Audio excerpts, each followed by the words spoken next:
Een goede avond. Dames en heren, even uw aandacht. Hallo.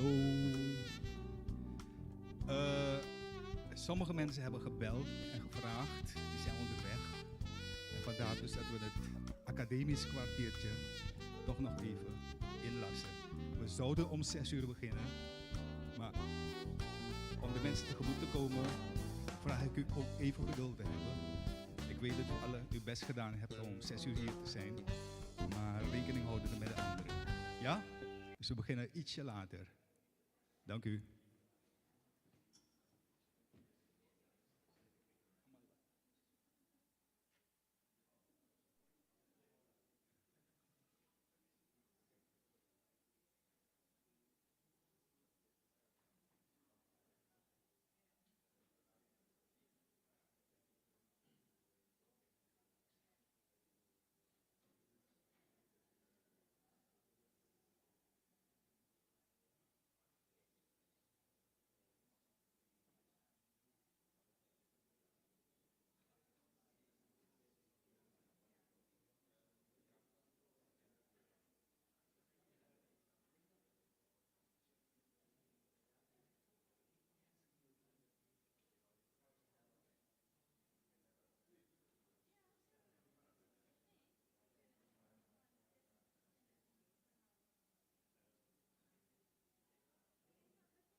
Een van harte goedenavond. Namens de directie en het bestuur van UNASAT. U bent aanwezig op de 8e Knowledge Night van UNASAT. De eerste van het jaar 2023. En we hebben een vol programma die u allemaal ontvangen heeft. Dus het programma hoef ik niet voor te lezen. Ik heb wel wat huishoudelijke mededelingen. De eerste is het verzoek om de telefoons op silence te zetten of uit te doen. De tweede is van de brandweer dat we moeten aankondigen dat de uitgangen, de nooduitgangen, daar één is. De volgende daar. Er zijn 6 nooduitgangen en allemaal leiden naar de begane grond, waardoor we, als er iets mocht gebeuren, niet allemaal naar 1 deur toe hoeven te gaan. De toiletten die zijn hier buiten. Dus als iemand naar het toilet toe moet, hoeft hij niet te vragen, hier naar buiten en de toiletten wijzen zich vanzelf. U bent uitgenodigd en ik hoop dat na deze uitnodiging u ook deelgenoot bent of wordt van de UNASAT community. Voor degenen die het nog niet zijn. Vanavond hebben we een vol programma die in mijn ogen heel interessant is.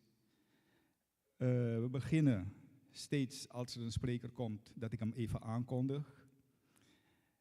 Ik ga dus niet alle aankondigingen nu voor u voorlezen. De eerste persoon die ik wilde vragen om naar voren te komen en die ook een heel gedeelte over UNASAT zal vertellen, is de voorzitter, nu al gedurende 6 jaar geloof ik, mevrouw Treffelien Veurig. Welkom.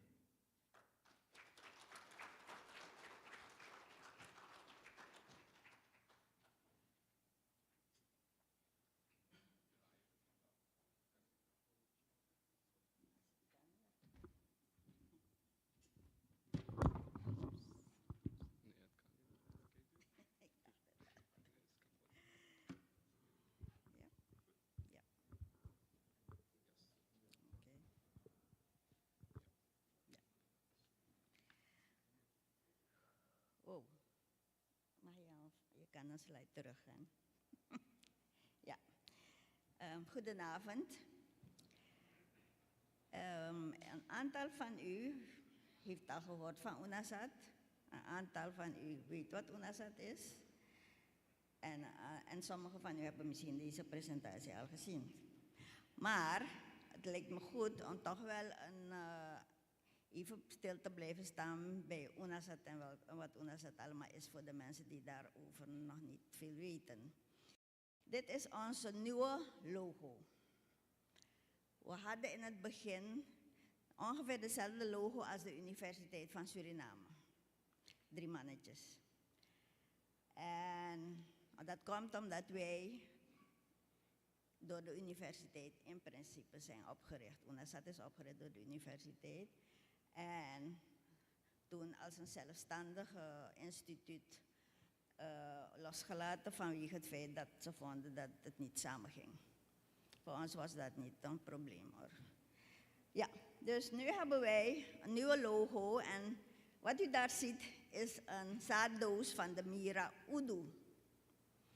En dat betekent dan dat UNASAT de boom is en dat wij onze producten, dat zijn de zaaddozen, loslaten over het land. Ze spreiden uit en ze komen overal terecht, waar ze dan zich verder ontwikkelen in andere bomen. Dus dat is de gedachte achter UNASAT.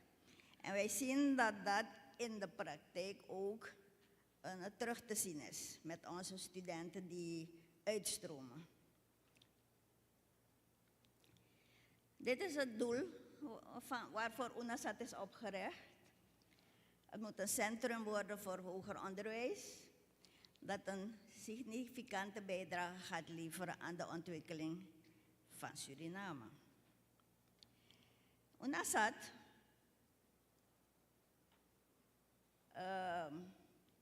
zoals u hier ziet, is opgericht in 2010 als een stichting We zijn ISO gecertificeerd en geaccrediteerd al onze programma's. Onze visie is dat wij de learning center willen worden van de regio en leider in het ontwikkelen van educatieve programma's die gericht zijn of die vanuit een internationale trend meegenomen worden. Onze missie is education with a focus on personal professionalization of students, which UNASAT contributes effectively to the success of organizations. En de personal professionalization is een van onze, hoe zou je zeggen? Ja. De meeste studenten houden niet van dat onderdeel. Want daar moet je naar jezelf kijken en jezelf ontwikkelen. Wij geven je de tools en verder moet jij dat ontwikkelen.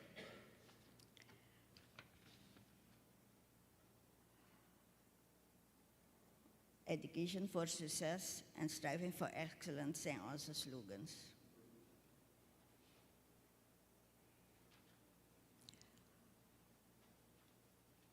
Zoals u hier ziet, aan de basis van onze visie en missie hebben we de kernwaarden geïntegreerde programma's. Dat betekent dat wij geen losse vakken geven of modules. Het zijn geïntegreerde semesters. Zodat een student die afgestudeerd is, direct inzetbaar is in de praktijk. Hij kent het werkveld. En dat is een component dat wij binnen al onze programma's gaan hebben. Alle AD-programma's, de associate degree, ook onze masters, als we dat gaan doen. Daarin zit, dit is het concept dat UNASAT hanteert. Competentiegericht en geïntegreerd.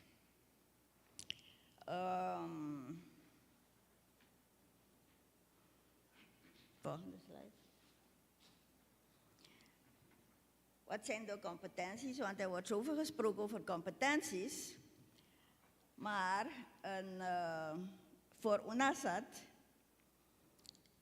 is het toch wel een beetje specifieker. Dit is een programma, onze competentie, onze persoonlijk professionaliseringstraject is een programma dat vanuit Nederland is gekomen. Daar hebben ze het niet kunnen uitvoeren, maar hier hebben we het wel gedaan. En dat is waarschijnlijk vanwege de kleinschaligheid. En een beetje andere aanpak. We hebben 9 competenties waarop we focussen.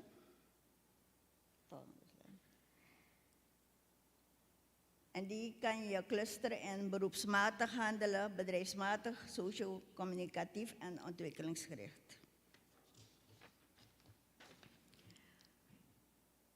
Dit is UNASAT. UNASAT bestaat niet alleen uit de schools. We hebben 3 schools.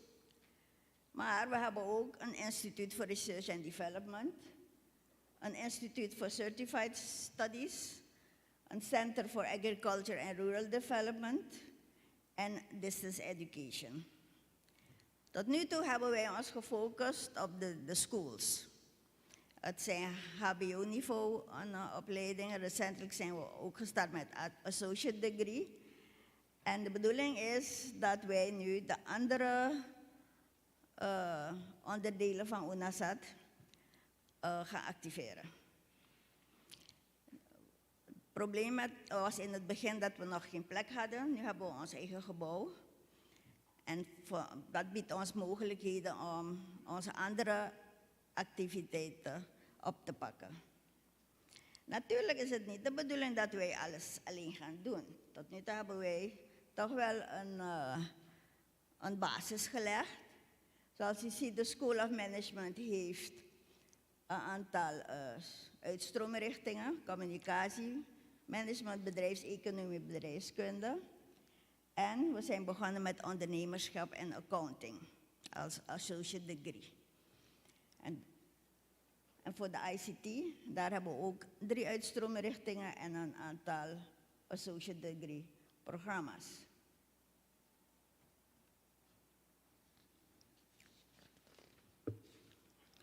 Ik heb het in een schemaatje voor u gelegd.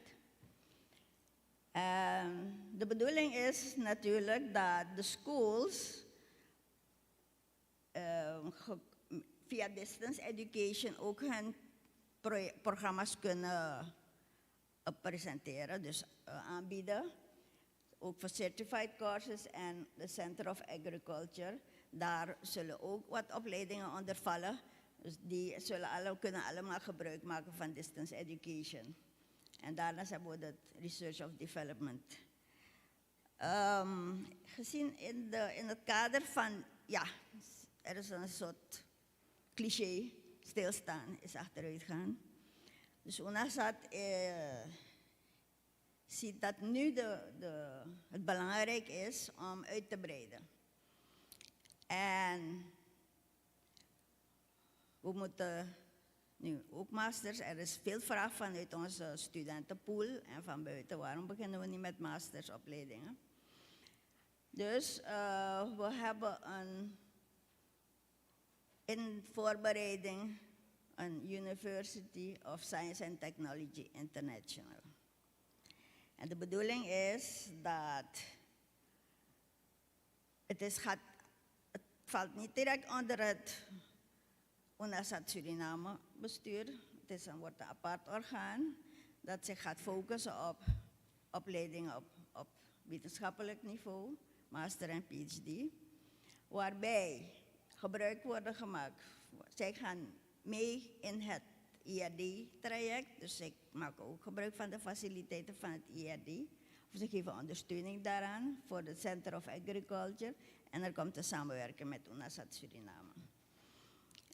Het zijn toch 2 verschillende activiteiten waardoor we toch de ene een beetje apart hebben gezet. Want de benadering en de samenwerkingsverbanden die moeten dan gaan onder de University of International plaatsvinden. En zo hopen we dan om die andere aspecten van UNASAT te kunnen ontwikkelen. En vandaag focussen we in principe een beetje op de Center for Agriculture and Rural Development. Er zijn een heleboel initiatieven. Onze visie van landbouwontwikkeling en in relatie tot educatie is dat wij een directe impact willen hebben. We willen niet gewoon mensen opleiden en ze laten gaan en hun ding laten doen. We willen toch wel een beetje een structurele aanpak hebben, waarbij je direct die ontwikkeling daarmee stuwt. Samen met het vormen van en samen met het onderzoek stuw je die ontwikkeling. Waardoor het waarschijnlijk een gestructureerde karakter heeft en ook blijvend van aard is sustainable. En we denken dan dat door die activiteit je toch wel misschien vanuit een beleid een nieuwe incentives krijgt. Maar nu zijn veel ad hoc activiteiten. Dus vandaar dat wij vandaag toch wel die focus hebben gelegd op food security. Want dat wordt een hot issue. En we willen natuurlijk ook de University of Science and Technology International introduceren, een aanzet geven. De volgende. En dit is in principe wat wij beogen met deze universiteit. Het past precies bij het doel van UNASAT, zoals je het eerste plaatje, Knowledge Center. Dit past precies binnen onze doelstellingen. Dus ik hoop dat wij ook uw ondersteuning krijgen in ons traject, waarbij we toch wel een significante bijdrage willen leveren aan de agrarische ontwikkeling, onder andere in Suriname. Ik dank u.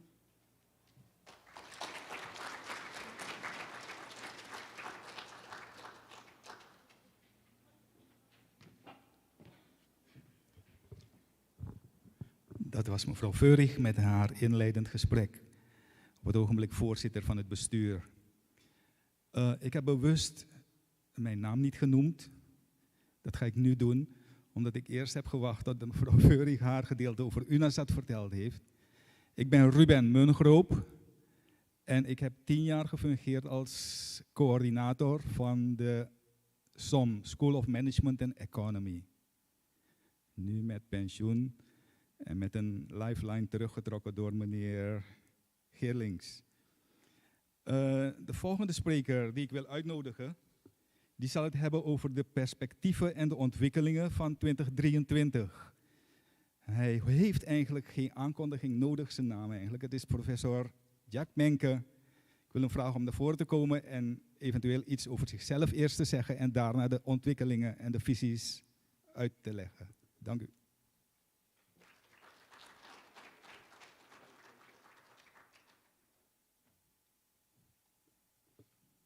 Ja, goedenavond iedereen, dames en heren.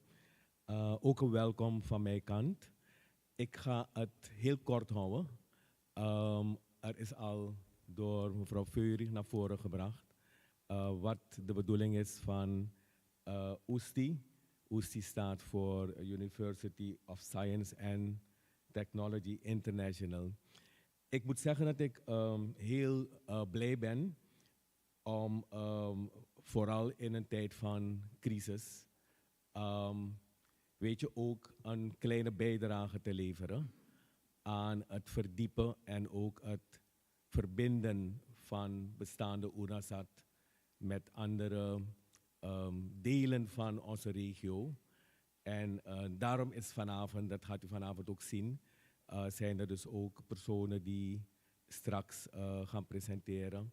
En ik doel met name op Janaïna Diniz, afkomstig uit Para, oorspronkelijk Para, Belém, werkt in Brazilië.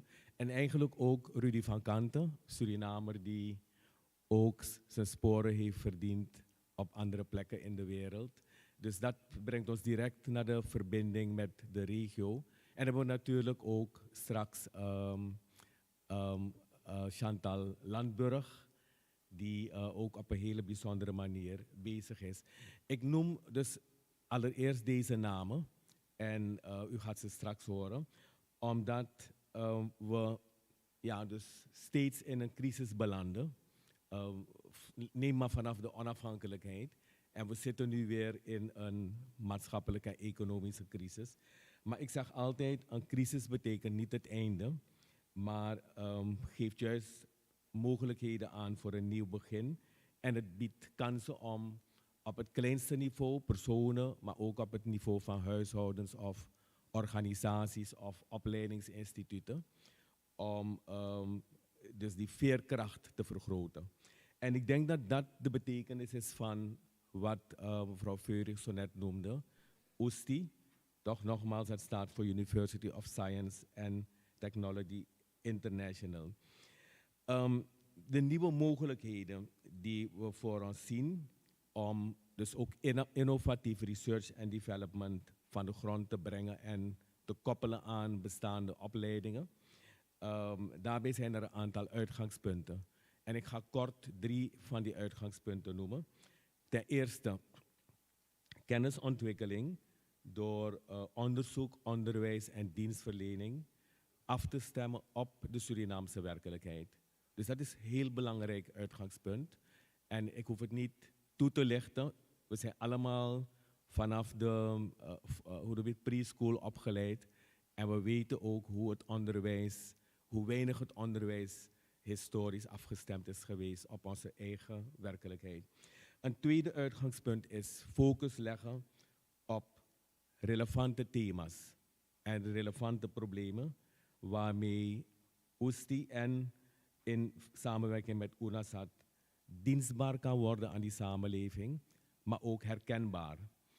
En dat is er in de derde plaats het woordje verbinden. Verbinden van research en development en onderwijsactiviteiten met regionale partners. En dan denk je direct aan buurlanden, Guyana, Frans-Guyana, Brazil. Maar ook andere partners in het Caribisch gebied. En dan ook CARICOM, maar ook bilateraal individuele landen. En vervolgens in de tweede plaats naar internationale partners. Let u dus vooral op het woordje verbinden.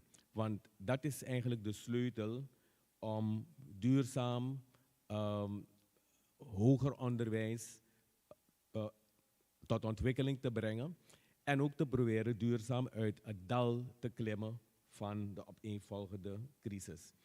Nou, ik wil besluiten met dat die vele mogelijkheden tot samenwerken met partners in de regio en ook breder internationaal, dat tot uitdrukking gaat komen vanavond in de presentaties, maar ook de verbinding met lokale partners. En ik denk dan zeker ook aan Tropenbos International, waar Rudy van Kanten de scepter zwaait. En Chantal Landburg, die behalve er gewoon werk bezig is met permaculture. Dus nogmaals, het sleutelwoord is verbinden. En aan het eind van de discussies deze avond zal ik dan ook toch wel een tipje van de sluier lichten over how to go ahead om verder te verbinden, om ook USTI, University of Science and Technology International, plus UNASAT, weet je, op een hoger plan te brengen, om ook dienstbaar te zijn aan de totale samenleving en herkenbaarder te worden in de Surinaamse samenleving. Dank u.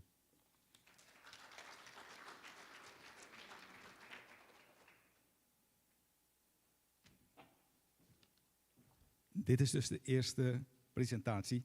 Aan het eind van de sprekers komt de heer Menke terug.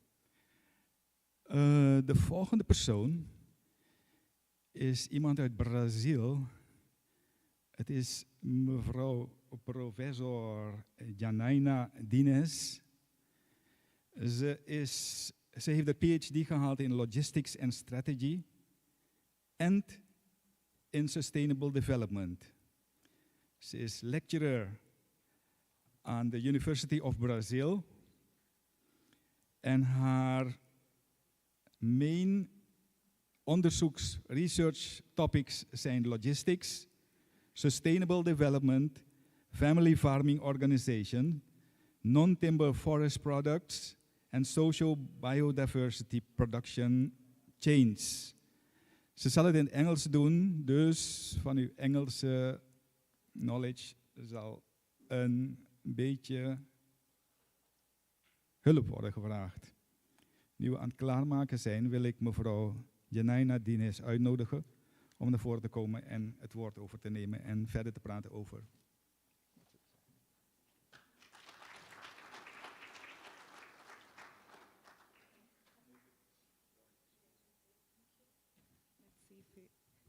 Hi, good evening. Can you hear me? Yes? Just try to don't move this. Yes. It's kind of. I don't know if I have. Yes, I prefer just before starting. I'd like to. Yes, I'd like to thank you for the invitation. It's nice to see a lot of persons interested in those themes for this night, rural development and food security that I hope we can discuss. Yes, it's okay. I hope you can have a good discussions after and link with the following presentations. Thank you very much. So just to give you a brief intention of this conversation today, we will talk about some concepts and trends. Some concepts are not news, but are regaining importance due to the situation during the last years, especially in Latin America and the Caribbean, concerning rural development, food security, food insecurity.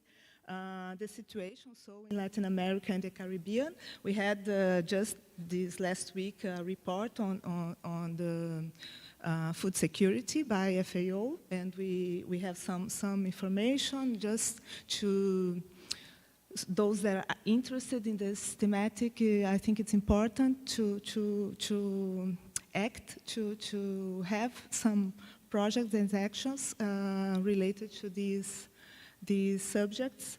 We'll talk about rural development and food security policies in Brazil.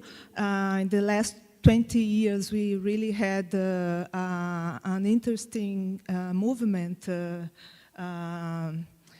not only public policies, but social movements, academic actors, and enterprise, and it's really interesting, so we will talk about. And I just talking with colleagues here from Suriname.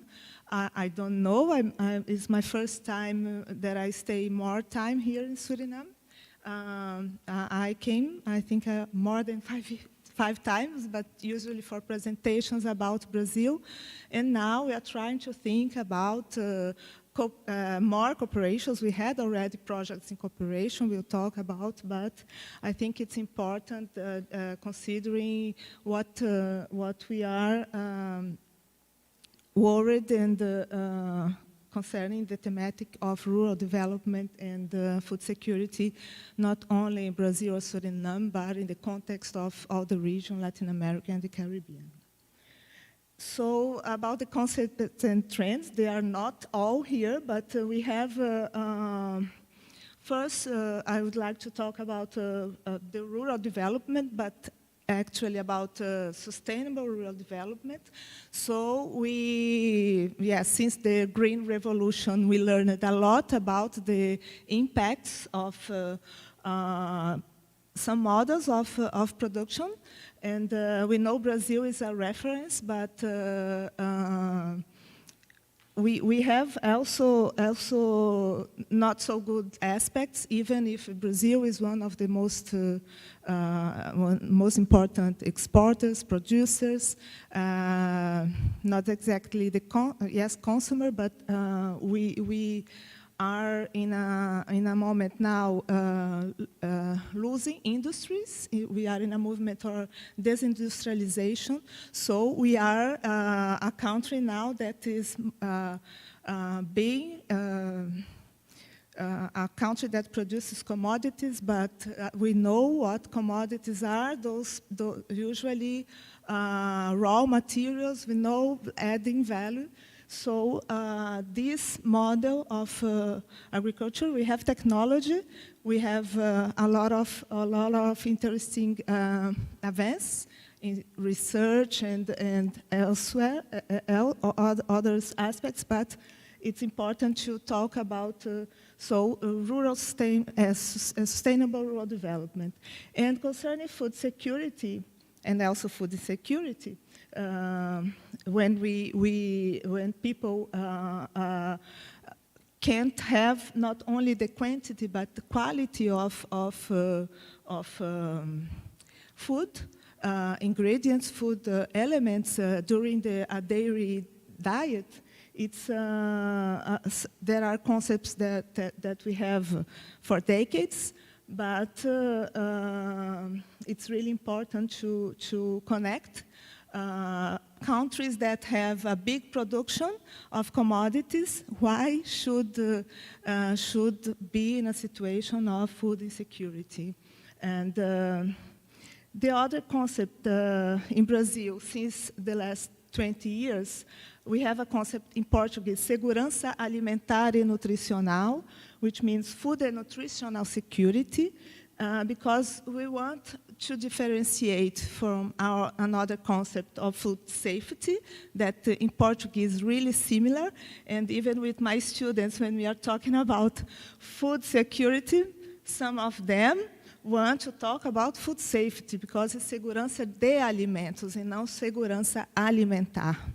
So it's also to differentiate, but to reinforce that food security is not only about quantity, but also quality of food. So healthy food, adequate food, and is related to the what I said about the Green Revolution, and so it's we are not eating food that is not good for the health and in ingredients that are not the best for the development, especially of children. And then another concept is the concept of food sovereignty, that we have two interpretations. One, I think FAO has this since the 40s, is related to a country that is sovereign, has autonomy to produce most of its products. And Via Campesina is the movement of small farmers. They also demand a recognition of food sovereignty that is related to keep the heritage and the cultural aspects in the food activities in the food sector, local, especially when we support local agri-food systems. So when we talk about rural development, we can have a standardization of this. It's what happens when we talk about the same crops around the world, and so that's just some aspects that are relating sustainable rural development and food sovereignty and food security. And I had one animation, but it didn't work in the computer. So it's just to show some other trends that we are having now. One side, the phenomenon of supermarketization with the whole retail shops at the same time. We call in Brazil atacarejos. Atacado is wholesale, and varejo is retail. So we have in one only surface the same. It's a cash and carries, but different structure of cash and carries. Where they sell usually ultra-processed foods, and we have one nomination considering the food environments that those places, so in the villages, in the urban areas, that are food deserts, that they don't have what we call comida de verdade, that is in yellow here, real food.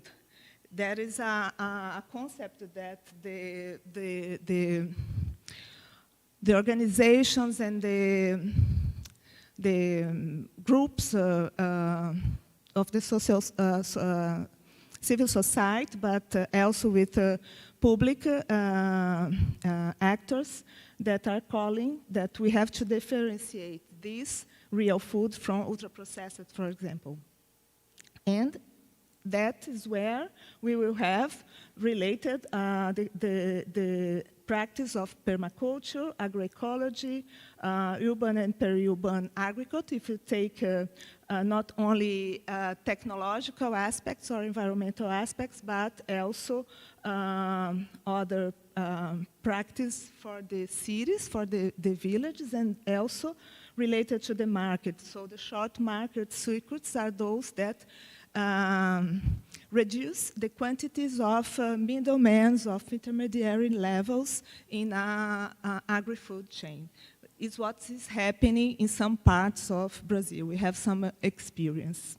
So just to show, this is a picture of atacarejo or whole retail shop in the Northeast region, but we have spreading in all the country. And after the pandemic was really accelerated, they really exploded in the villages. And one article from Joio e o Trigo is a critical journal on food subjects that puts that the supermarket of the future already exists, and it's ugly, dirty, and scarcity profitable.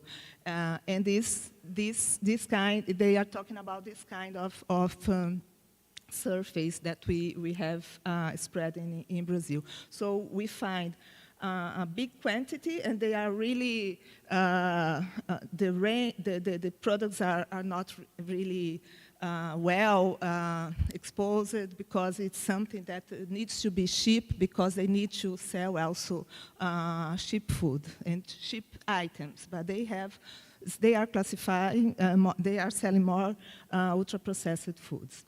And so the ultra-processed food will have all the ingredients that came from crops, but that take some parts of these products to multiply in others. So we eat a lot of derivatives of corn that are substituting other products. It's something like, I see now some milks. We see a lot of dairy products that have now vegetable ingredients. So they are having also beer. In Brazil, we have a lot of beers that are using also corn. I don't know if it's corn or maize, but as an ingredient. And the real food on the other side, we will have what we know from the grandmothers, from the ancients, that we used to eat at home. But people are eating less and less at home, so that is also a consequence of these changes in the society. And but we know that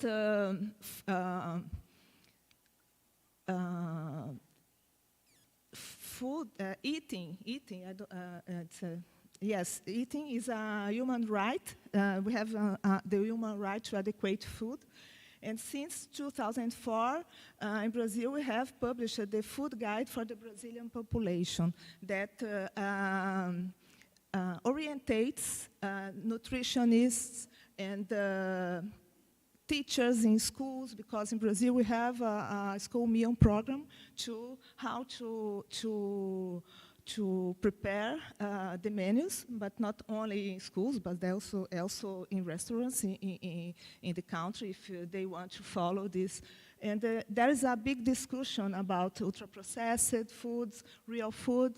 And 2 years ago, with the last Minister of Agriculture in Brazil, the industries were complaining because we kept this concept in the guide. So it's a very polemic concept, but the guide is available for information of the population. And I mentioned this report that is from 18th of January. If you want, there is the link.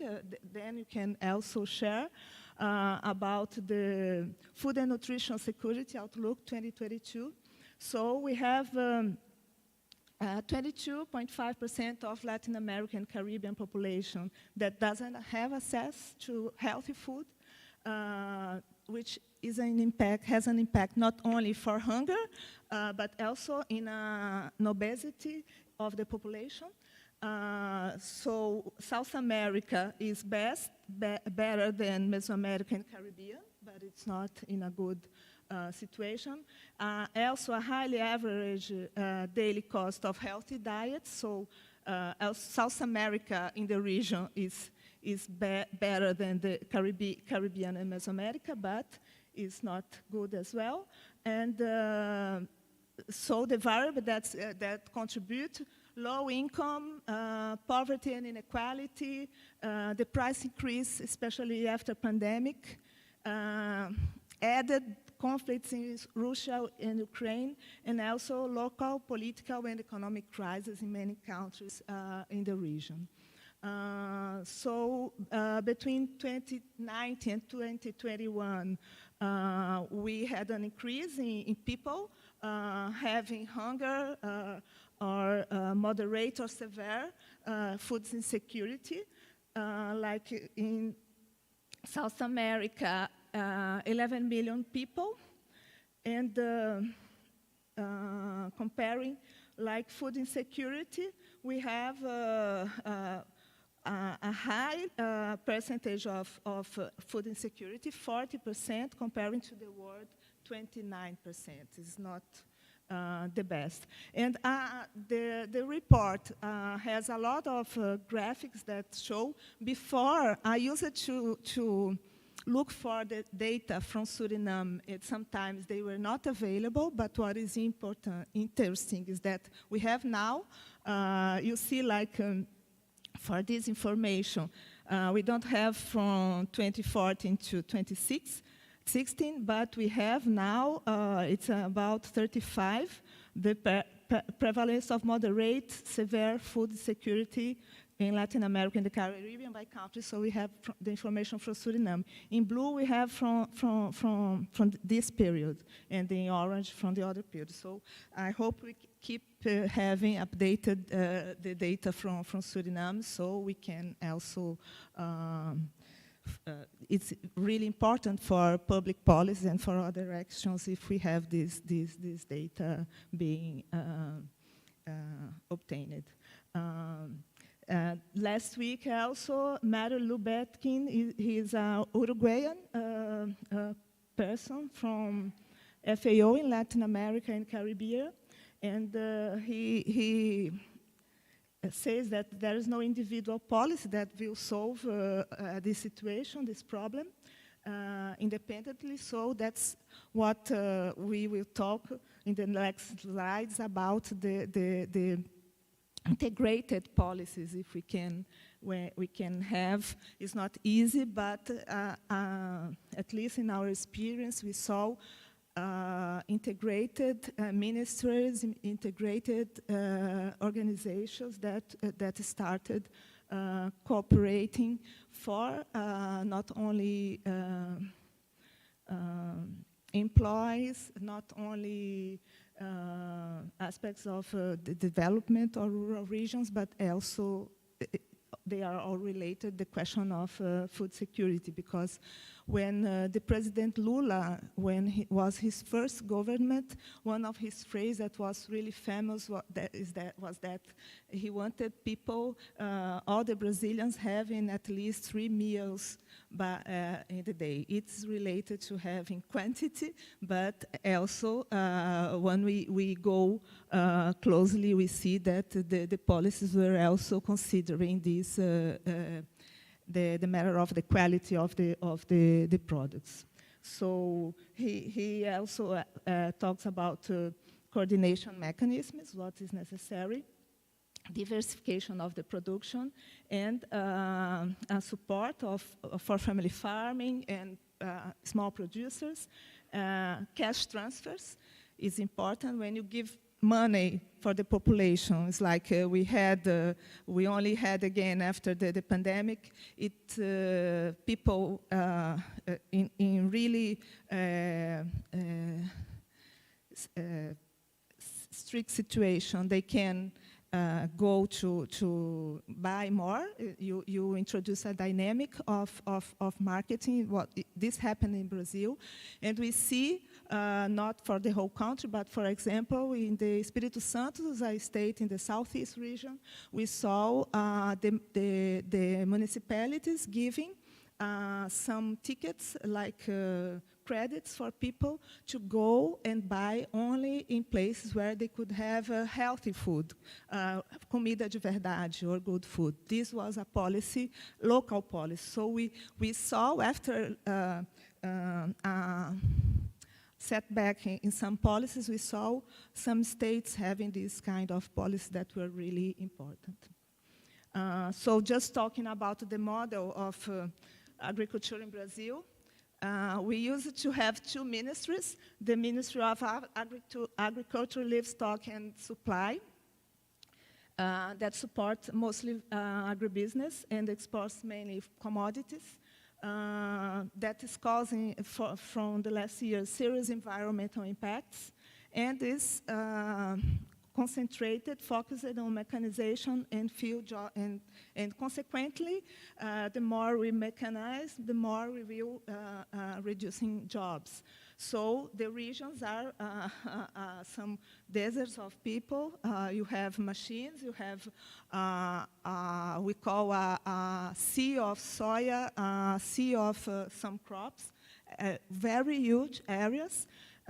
And I have just this picture of the Cerrado, is where I live in Brasilia. It's really in the middle of the Cerrado region. And we see the croplands and some part of the Cerrado vegetation.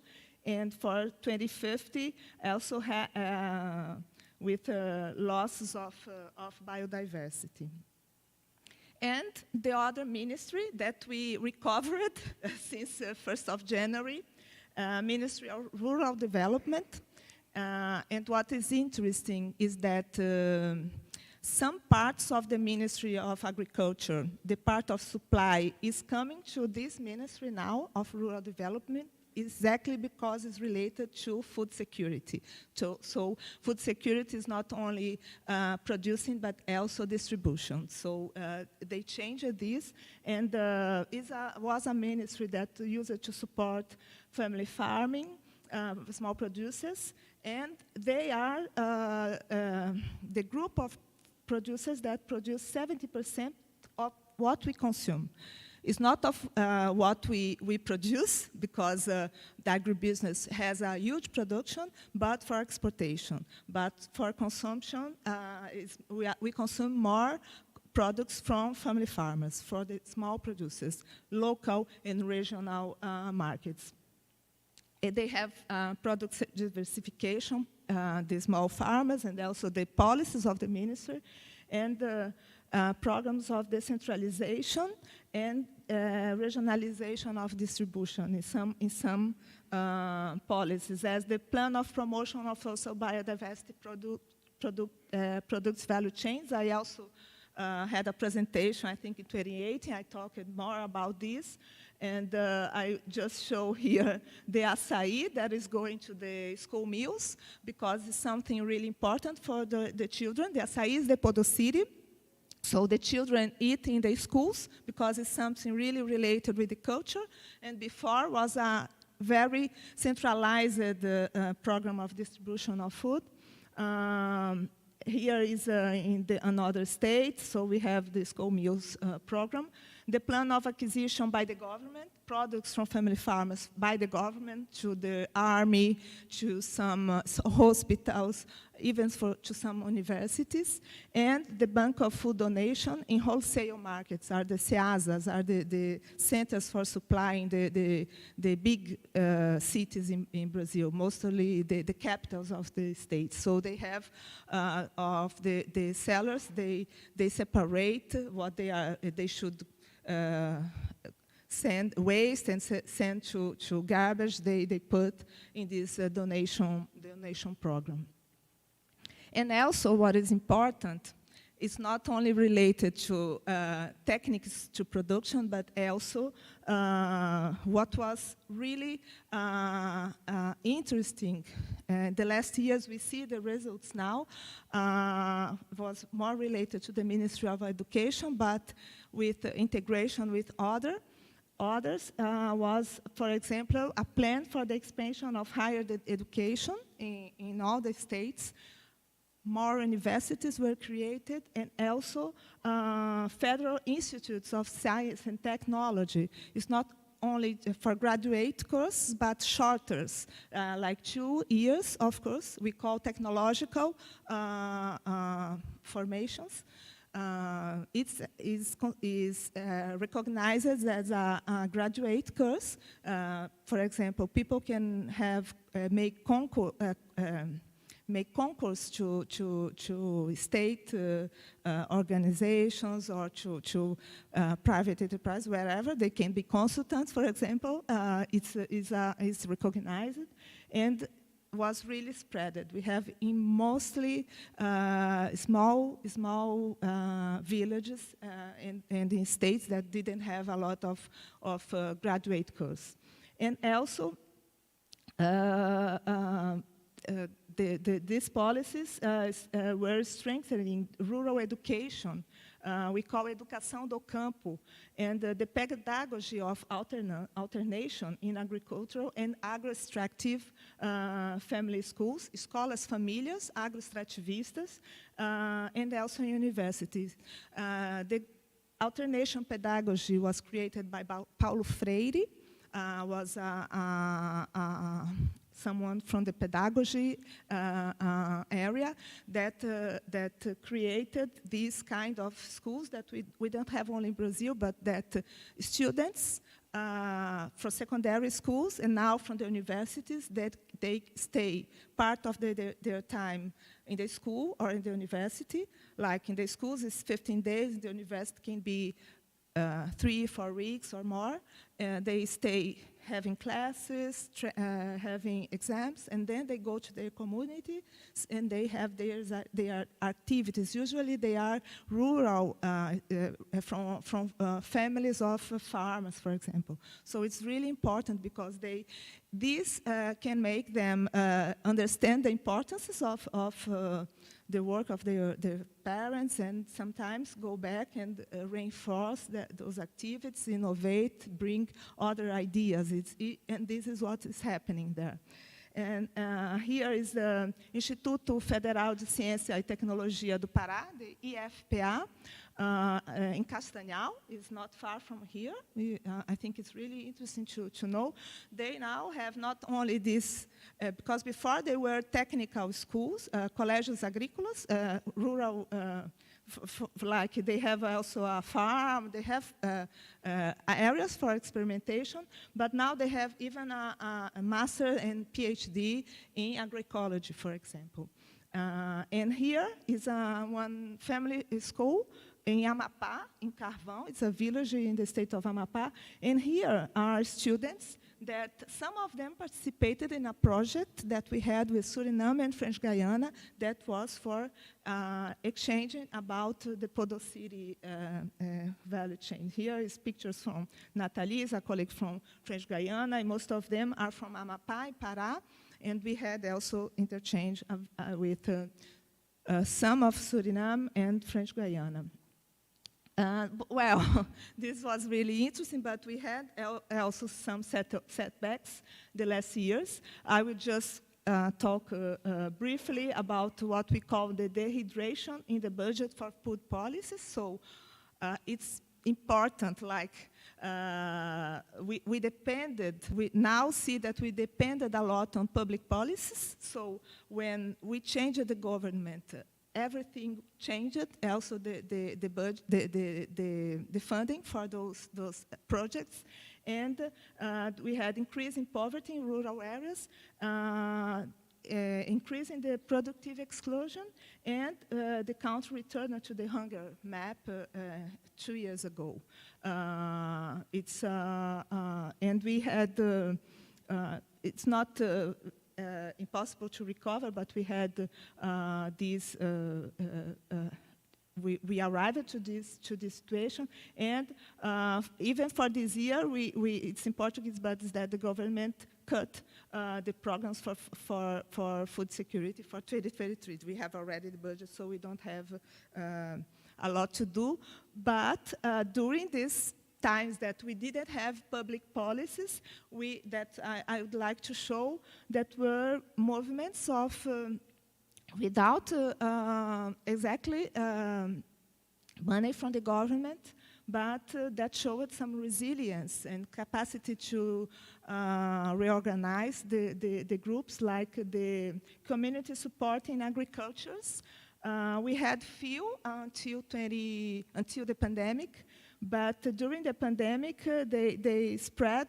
This is not updated because it's from a presentation from last year, but there are groups of citizens that finance the production of small farmers. So they pay before in advance. Sometimes they pay already 6 months of production or even 1 year, and then sometimes every week or every 2 weeks they receive a basket of products. So the producers, they harvest all all they can harvest that day, and they have a point where they can meet everybody, and it's really interesting because they can discuss, change recipes, a lot of things. It's a system also of integration.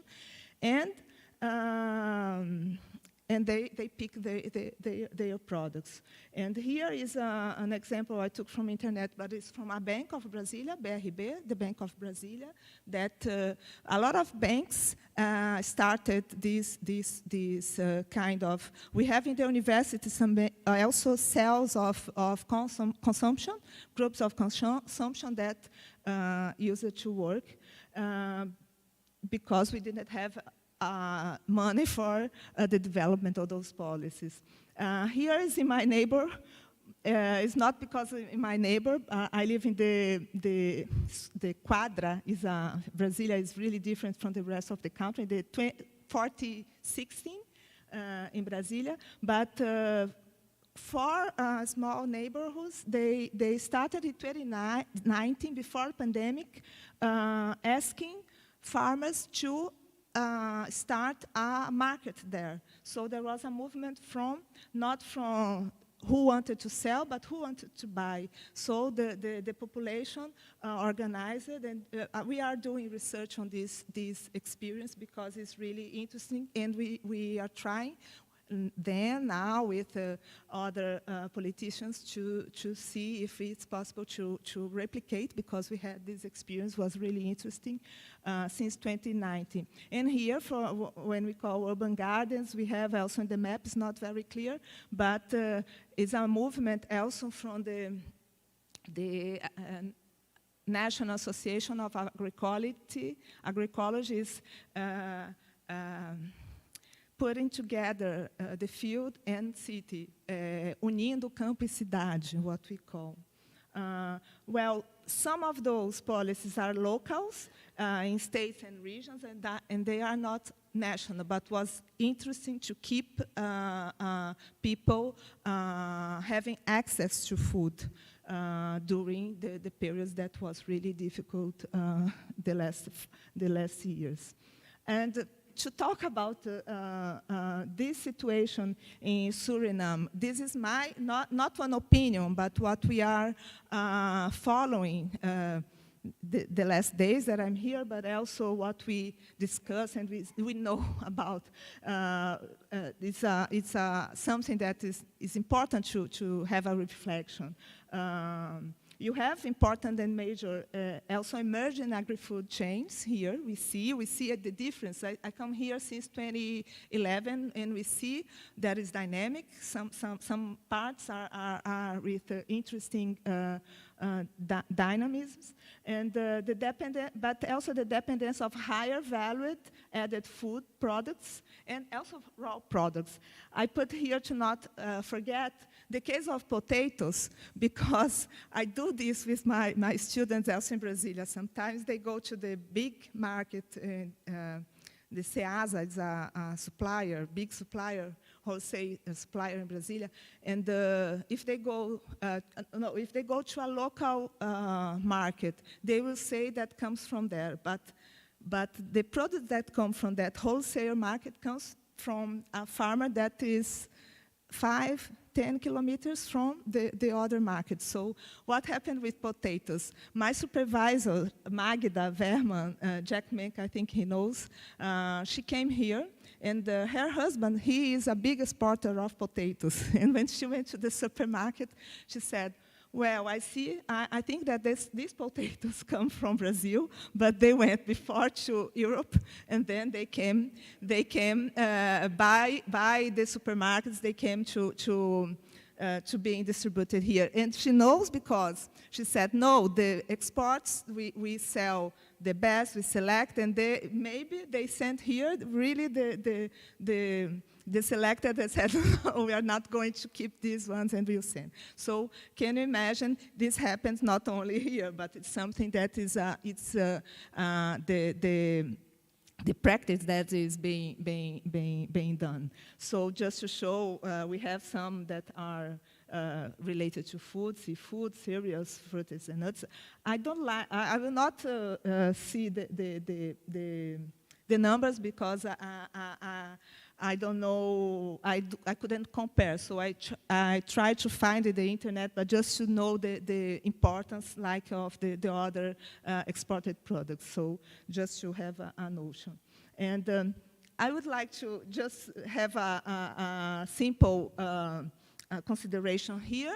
This is some that I know. I'm here to work more about Podocity, production chain or value chain. And let's take just the situation of Brazil now. More than 30 years of modification, changes in the value chain, and Suriname. Brazil now has volume and an established market on açaí, we know, but we started with local and regional circuits. It's a product that was firstly developed, was a rural product that started to be consumed in the cities because people moved. We had a movement of exodus from rural areas. So started in cities, and then in other states of Brazil, and then abroad. Was something that started to be having importance firstly locally, not to be exported, and then started to be exported. In Suriname, we can already see change also in terms of specialization and valorization of production, considering these products. Here is those are sites that I see that sell here, but sell also to the Netherlands, to Belgium, and also I know that it happens also in French Guiana with France, because we were in the project. And here are markets. This picture I took 2 days ago going to Mongo. And export also to French Guiana. Açaí, most of the açaí is directed to French Guiana. What we are seeing is not, we don't have data. We started exploratory research. And in the local circuits, still prevails informality.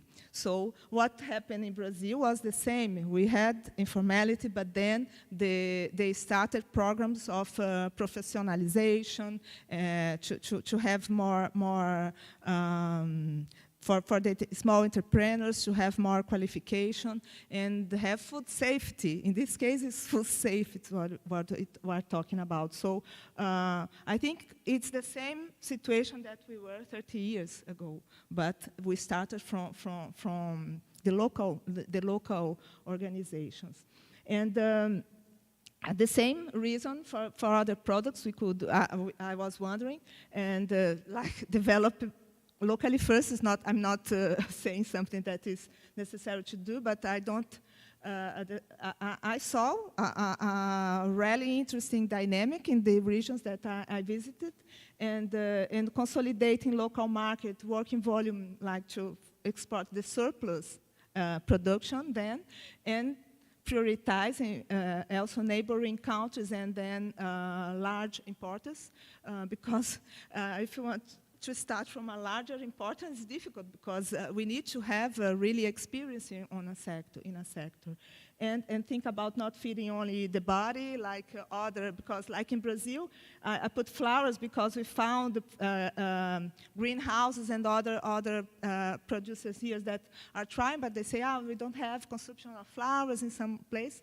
And like in Brasilia, since it's the capital of the country, we have a program that buys from family farmers also flowers, and they created a cooperative of flowers there because they have a lot of events, so they need to decorate the space. So and also other materials like handicrafts for decoration, other events. So it's not only, we are talking about food security, but also rural development. And you have other products that can be exploited. And just to finish, it's recent also from Rosana Polastri, she's from the International Fund for Agricultural Development, to reverse this situation and those problems as like the other person from FAO Latin America and Caribbean, we must promote. So innovative solutions, diversified production, we know, but we insist in having big, huge areas of only one product, and increase the supply of healthy foods because it's also related with healthy policies, with other aspects for the population, and increase that improves access to markets for small producers. This is, we don't have to give assistance not only for production, but the main difficulties are related to markets and to talk about quality foods, including digital solutions to articulate the supply and demand for quality food. And when you were talking about the courses that you have here, like ITC, I was talking with Brancante. We had during the pandemic, a lot of solutions for family farmers, like apps that were created, but it's really difficult for the students of software engineering, for example. We were in a project to understand the logic of small farmers. So it's important that you work like in the project learning perspective, because they can, from the beginning, start working together already to solve those kind of problems or difficulties. That's it. Thank you very much. Sorry for the English.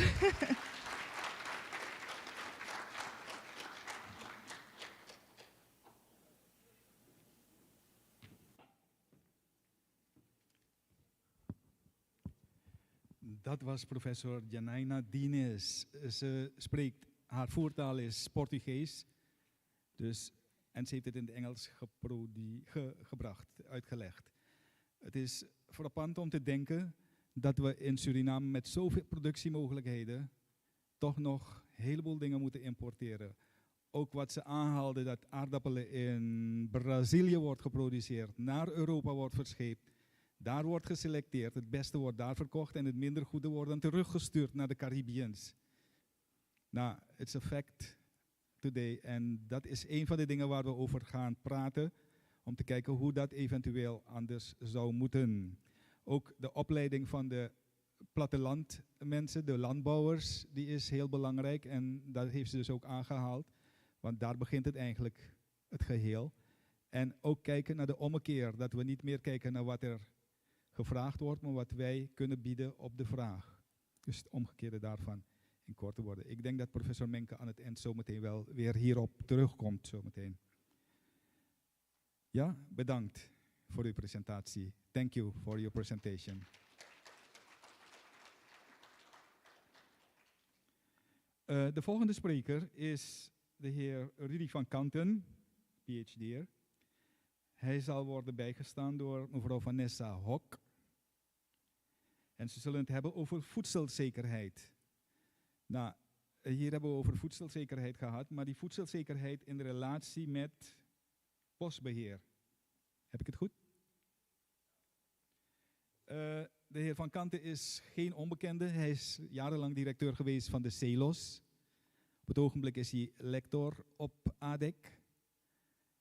En degene die hem bijstaat, staat mevrouw Hok. Die is op dit moment bezig met onderzoek in tropenbos Suriname. En ze werkt momenteel in Brokopondo en Sipaliwini. En ze is nauw betrokken bij de plaatselijke bevolking en het ontwikkelen van projecten. Mag ik meneer Van Kanten vragen om?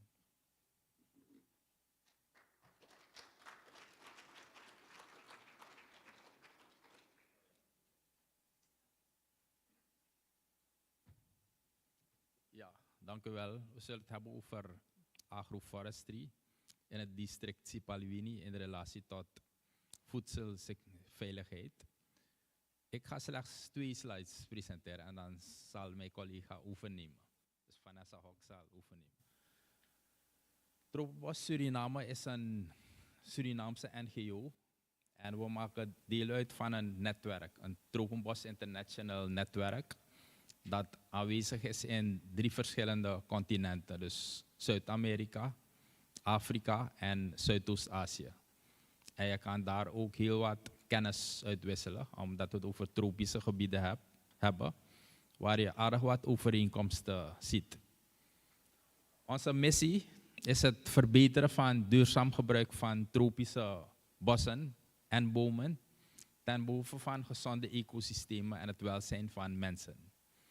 En we hebben een aantal kernwaardes. Eén is heel belangrijk, namelijk werken met partners. Dus als we samenwerken, dat geldt voor iedereen, dan kunnen we veel verder komen. En het omgekeerde is ook het geval.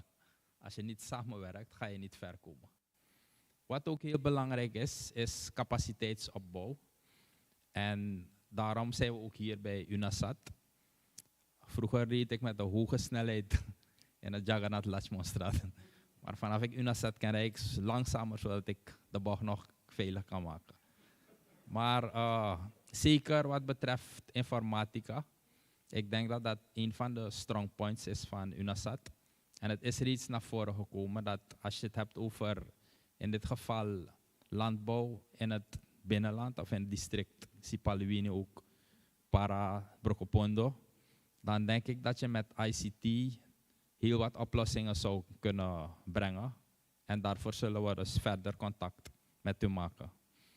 Ook is het zo dat een van onze belangrijkste doelstellingen is making knowledge work for forests and people. Dus door middel van kennis en informatie, die moet natuurlijk op een goede manier beschikbaar zijn voor verschillende doelgroepen. Kan je dus, hoop je dus bouwstenen aan te dragen voor beter beleid en ook voor betere management practices. Ik geloof dat mijn deel over is, dus ik wil Vanessa Hok uitnodigen om te vervolgen.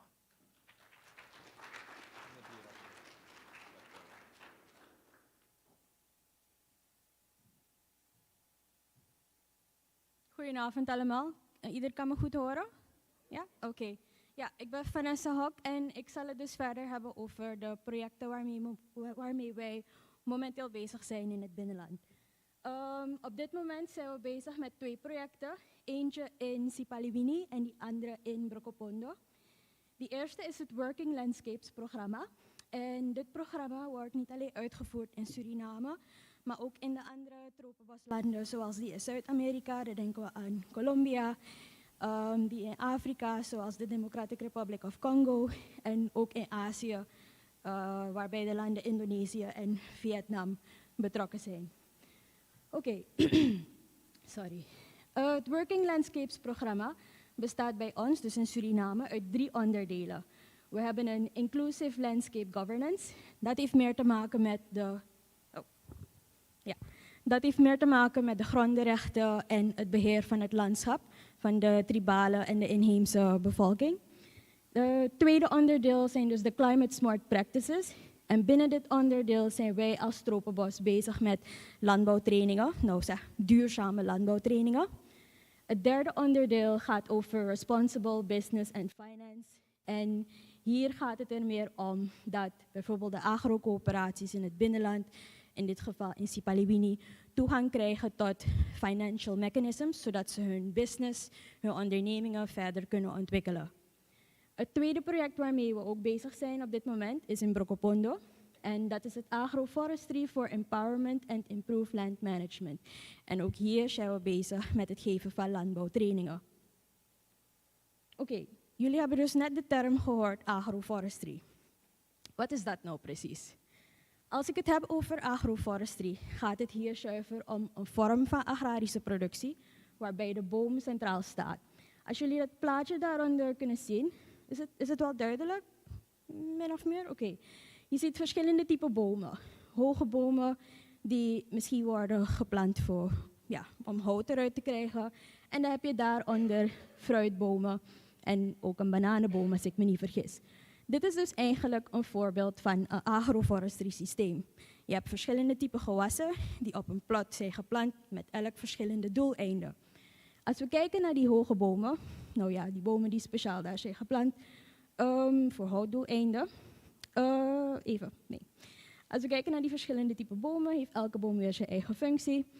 Bepaalde bomen zijn in het systeem gezet om de bodemvruchtbaarheid juist te bevorderen. En de andere zijn dus ook daar om de bodem goed te bemesten. Basically ga je binnen een agroforestry systeem het bos gebruiken als een continu bos-landbouwareaal. En het doel van de agroforestry-activiteiten in het binnenland is eigenlijk om de dynamiek van de natuur te nabootsen en tegelijkertijd ook voedsel te produceren en het milieu te verbeteren. Momenteel, dus daar heb ik het speciaal over het Working Landscapes programma, heeft Tropenbos samengewerkt met het CELOS in deze 3 dorpen, Pikingslee, Gantatai en Nieuw Aurora.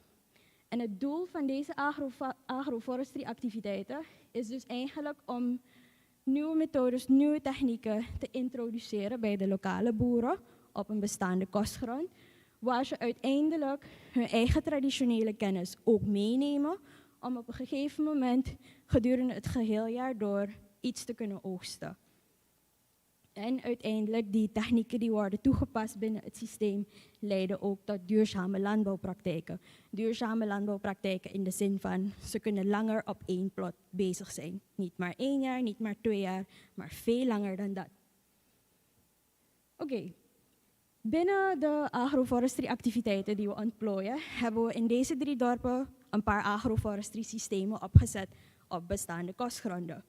De gewassen die we op dit moment hebben geplant, variëren van gewassen, dus bomen speciaal voor hout, bomen voor bemestingsdoeleinden en dan ook fruitbomen. Dan heb ik het hier over ceder, gliricidia, bananen, kokos, citrus, cacao en bakova en marcousa. Deze gewassen hier zijn in rijen geplant. Jullie weten allemaal, jullie kunnen het allemaal een beetje inbeelden, right? In rijen, samen met de gemeenschap. En de gemeenschap zelf heeft tussen deze rijen hun eigen gewassen ook gezet. Dus ze hebben bijvoorbeeld cassave gezet, cassave geplant tussen die rijen, rijst, hooglaatrijst. Anderen hebben pinda gezet. Dus zo combineren ze eigenlijk hun traditionele kennis met onze westerse kennis, om dan een goed groeiend systeem te helpen ontwikkelen. Enkele activiteiten die we dus hebben gedaan binnen het programma is dus plantvermeerderingstrainingen houden. Die foto daar linksboven is een van de kwekerijen die we hebben opgezet samen met het CELOS, waar een landbouwer plantjes aanmaakt en deze zelf gebruikt om weer te planten op zijn kostgrond. En in bepaalde gevallen verkoopt hij die zelf. Nog een andere training die we hebben helpen verzorgen is dus het vermeerderen van bananenplantjes en het vermeerderen van gember. Met een mooie term noemt men die training van bananen een bananenpropagator training. En verder hebben de mensen in het verleden ook trainingen gehad in het mulchen. Dat is dus eigenlijk wanneer je je boom een beetje gaat snoeien en al dat organisch materiaal dan om je boom heen gaat zetten, om de bodem ook een beetje te voeden. Oké. Uiteindelijk zijn we hier om te praten over food security. Maar hoe zou agroforestry bijdragen aan food security? Als een agroforestry systeem goed wordt onderhouden, goed wordt gemanaged, kan het uiteindelijk ervoor zorgen dat de boer alvast een gezonde levensstijl heeft. Maar niet alleen de boeren in het binnenland, ook de boeren hier langs de kustvlakte die regelmatig bezig zijn. Je zweet lekker uit, dus het heeft ook een goed effect op je gezondheid. Maar het mooie binnen het agroforestry systeem is dat de mensen ook gevarieerde, onbespoten voeding halen uit het systeem. Want niet ieder werkt met dingen zoals malachon en zo. Ja. Wat je uiteindelijk ook krijgt als het systeem goed wordt onderhouden, is het zo dat de mensen gedurende het geheel jaar door iets kunnen oogsten. De mensen daar planten niet alleen om hun familie te onderhouden, maar ook om die gewassen te verkopen. En als je dus het geheel jaar door wat kan oogsten, kan je dus ook het geheel jaar door inkomsten genereren om zo je gezin te onderhouden. Dus dat is ook een voordeel van dit systeem. Oké, verder hebben we dus ook een YouTube-kanaal waar er verschillende video's zijn gemaakt omtrent landbouwactiviteiten. Dan denk ik aan mulchen, oculeren, enten. Maar ik heb hier een link voor jullie geplaatst over, het is eigenlijk een instructievideo over agroforestry, waar je dus eigenlijk een algemeen beeld kan krijgen over wat het systeem precies inhoudt. En dan wil ik jullie bedanken voor jullie aandacht.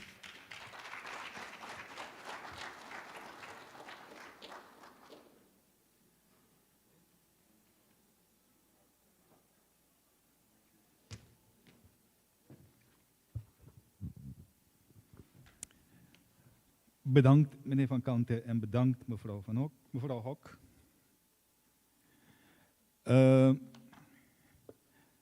Het is gek te bedenken, mijn gedachten gaan uit naar de oorlog in Oekraïne, toen ik dit hoorde. En omdat er in Oekraïne een probleem was en de meeste mensen wisten niet eens waar Oekraïne was, konden wij geen brood uit de winkel halen. De food chain die er in de wereld ontwikkeld is inderdaad iets dat onze aandacht nodig heeft. En waar onder andere UNASAT nu naar aan het kijken is. In dat kader is ook dit, wat er in het binnenland gebeurt, heel belangrijk. Dat zij in het binnenland weten wat er in Paramaribo en in Suriname en in de kuststreek gebeurt. Zodat ook zij zaken kunnen ontwikkelen. En ook dat wij weten wat er daar gebeurt, zodat wij ook aanpassingen kunnen doen in de kuststreek. Zometeen komt professor Menke wel weer terug hierop, dacht ik. Tijd voor de volgende spreker. Dat is mevrouw Chantal Landburg.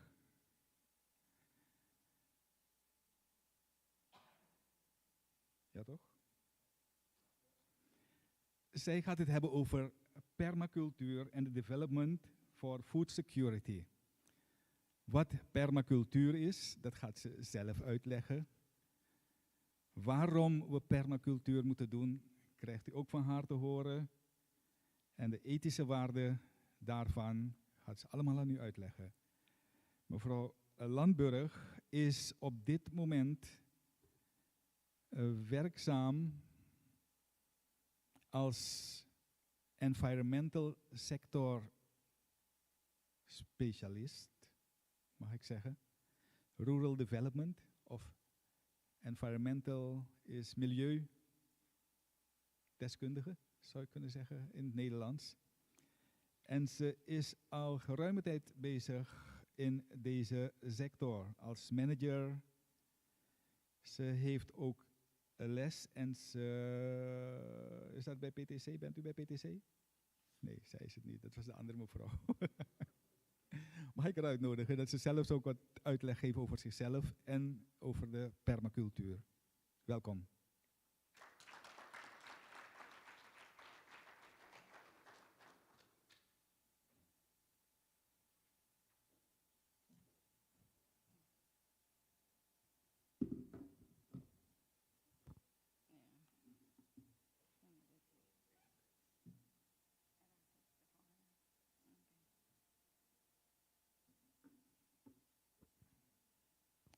Goedenavond.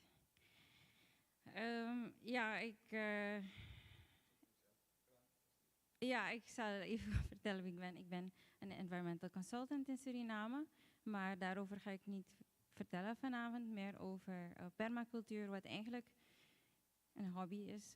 Also, experiment is begonnen, hobby en eigenlijk een levensfilosofie is geworden.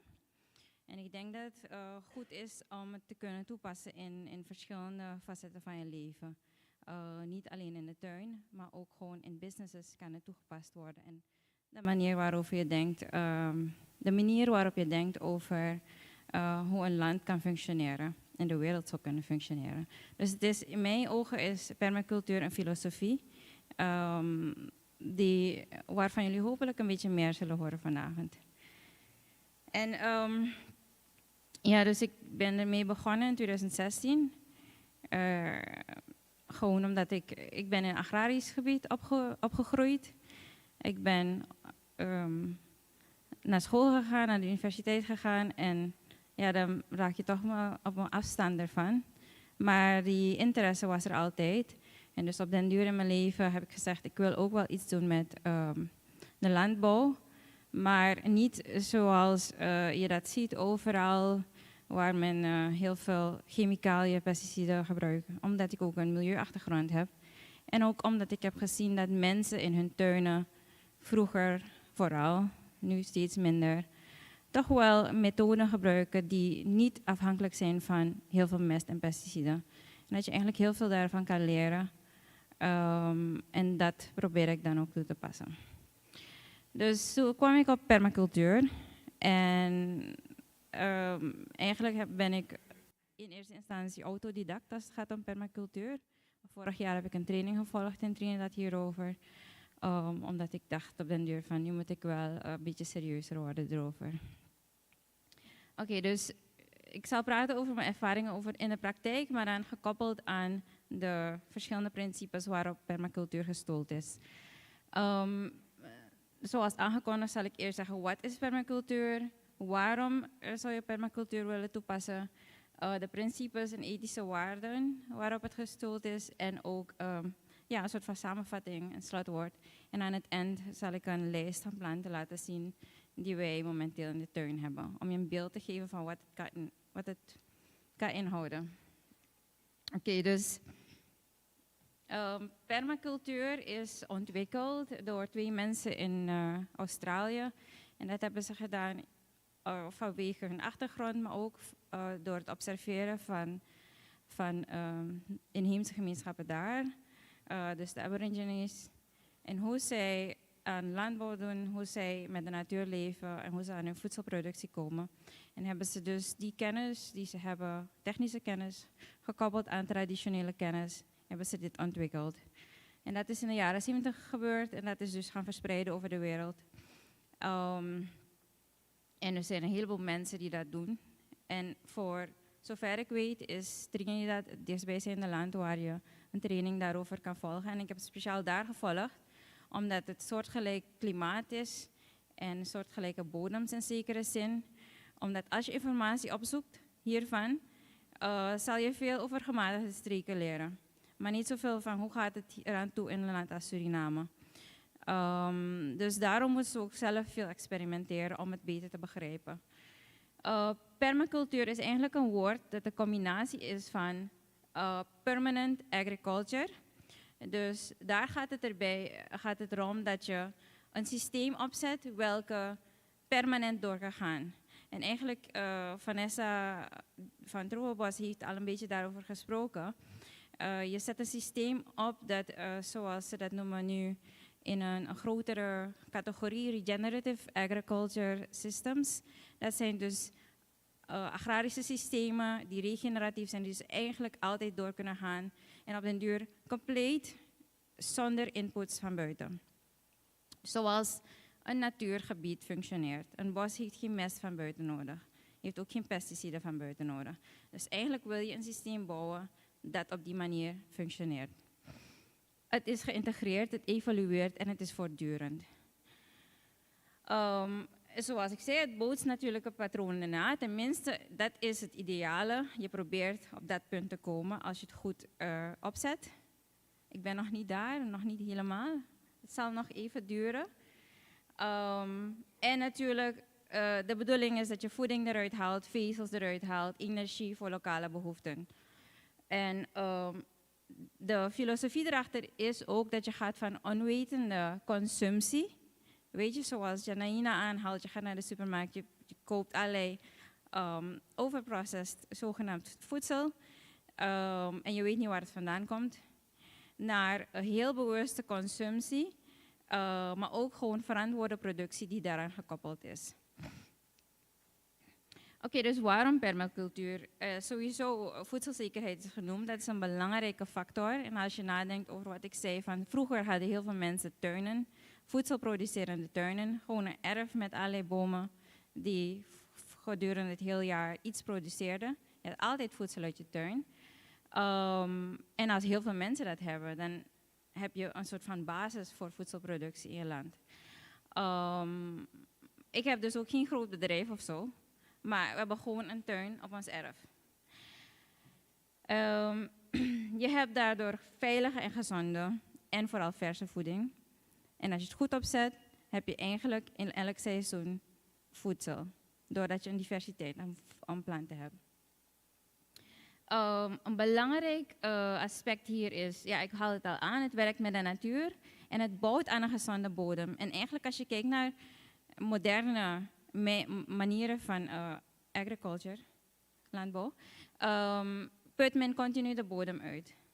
Maar in regeneratieve landbouwsystemen zorg je juist ervoor dat de bodem steeds beter wordt. En dat is een drastische verandering in denkwijze.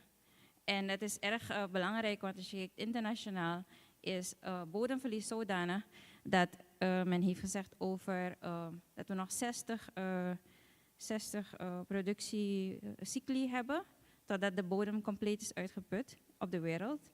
En dat wil zeggen dat we gewoon over 60 jaar geen eten meer kunnen produceren, als we doorgaan op de manier zoals wij dat nu doen.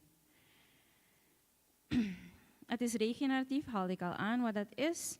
En er zijn andere systemen, waaronder in Brazilië ontwikkeld is syntropic agriculture. Dat is ook een van de manieren, een van de regeneratieve systemen. Het maakt gebruik van perennial gewassen. Dat zijn gewassen die langdurig zijn.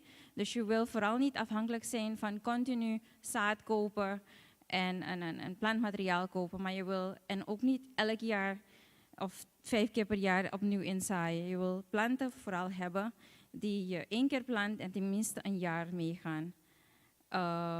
En er zijn een aantal planten waar die op die manier groenten, bijvoorbeeld denk aan bitawiri.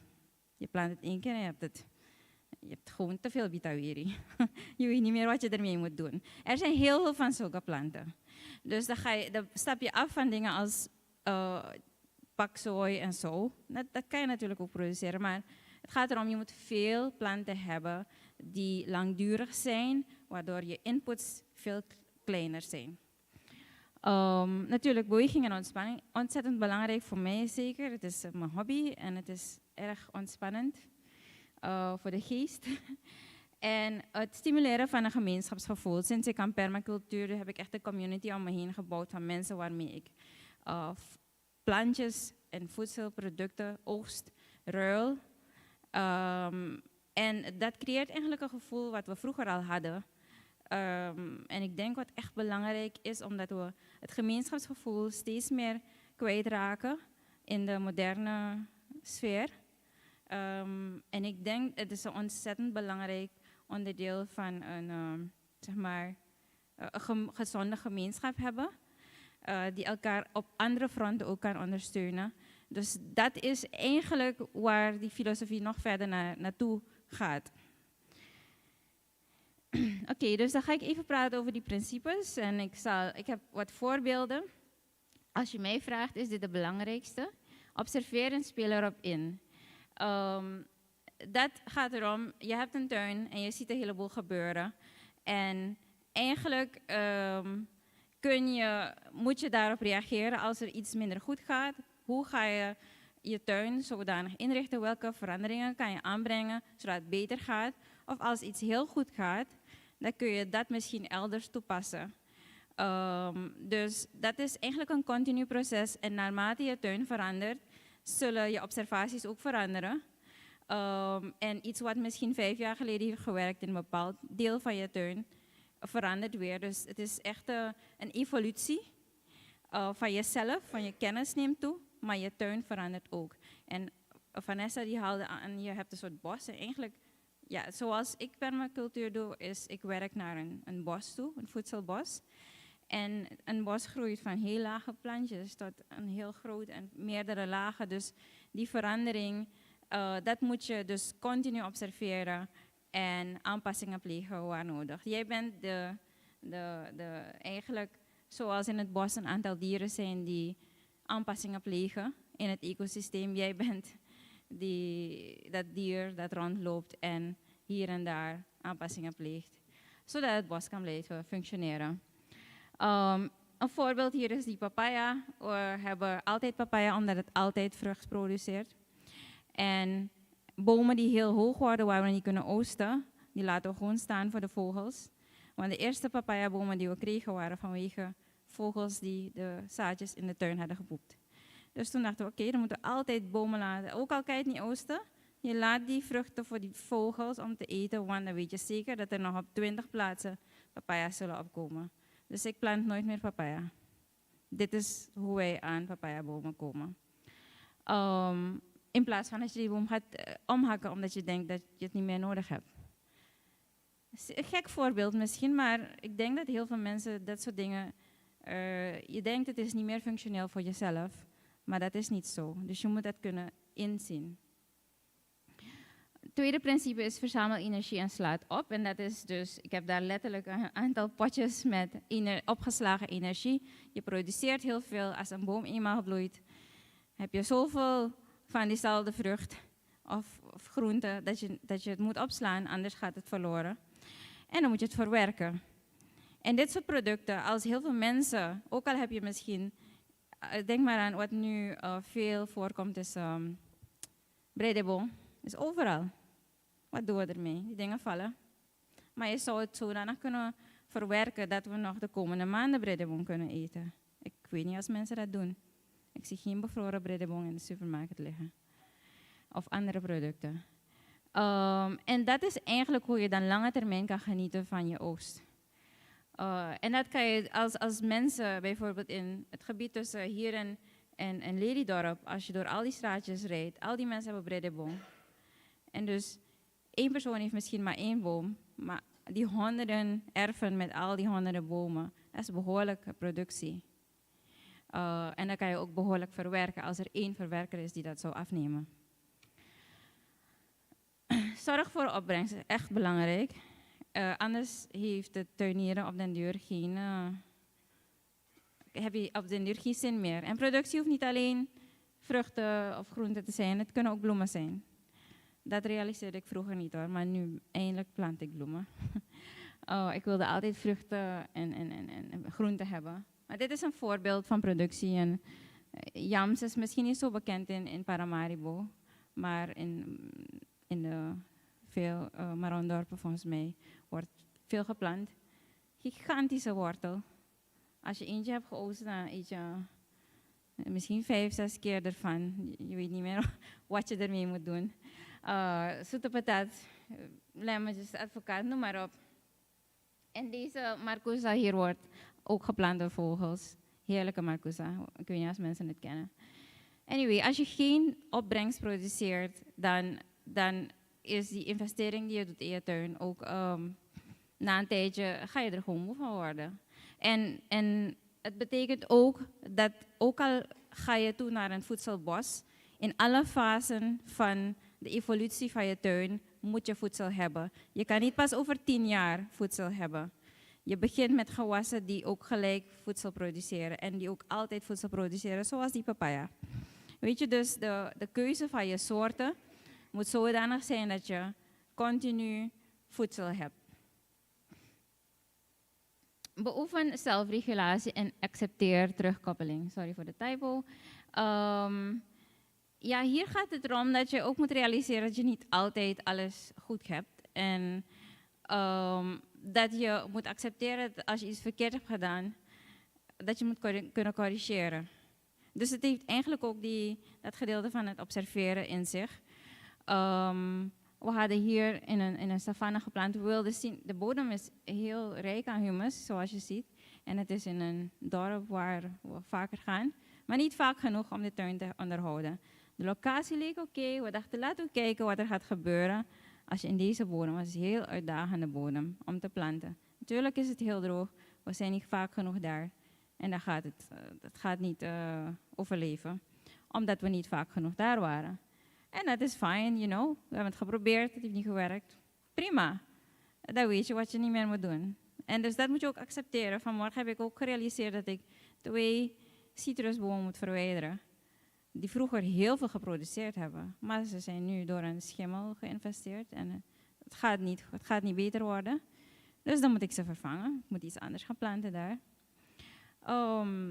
Het doet een beetje pijn, maar tegelijkertijd is het deel hiervan. Je moet die terugkoppeling accepteren, anders gaat je tuin stagneren. Gebruik en waardeer hernieuwbare energiebronnen. Vroeger hadden we legkippen die we gewoon kochten. En dan na 2 jaar zijn ze uitgelegd en dan moet je nieuwe kuikens kopen. Maar nu gebruiken we Osoforo, die zelf hun kuikens kunnen produceren. Dus dat is ook een soort van, het is een hernieuwbaar systeem. Je bent niet afhankelijk van een verkoper van kuikens. Ander voorbeeld hier, wat je ziet, is plantmateriaal uit de tuin. Onze kippen eten ontzettend veel materiaal uit de tuin. Ze krijgen wel wat voer, maar niet zoveel. En daardoor zijn die eieren ook veel lekkerder dan wat je uit de winkel haalt, trust me. We hebben 3 mensen die eieren bij ons kopen, want we hebben niet veel. Maar als ze geen eieren van ons kunnen krijgen, dan eten ze gewoon geen eieren, omdat die dingen waardeloos zijn die in de winkel koopt. Maar die eieren zijn dan 100 maal gezonder, veel lekkerder. En we zijn bijna geen geld kwijt aan die verzorging van die kippen. Anderzijds produceren ze mest, wat we hier opvangen in deze bakken. En die gaat terug in de tuin. Als je goed kijkt, kippen houden ervan om op stokken te slapen. Dus ze gaan daar slapen en poepen daar. Dus je hoeft geen werk te doen, je hoeft geen mest te schrapen en toestanden. Ze doen gewoon, als je het systeem zodanig bouwt, heb je geen werk. Heb je bijna geen werk.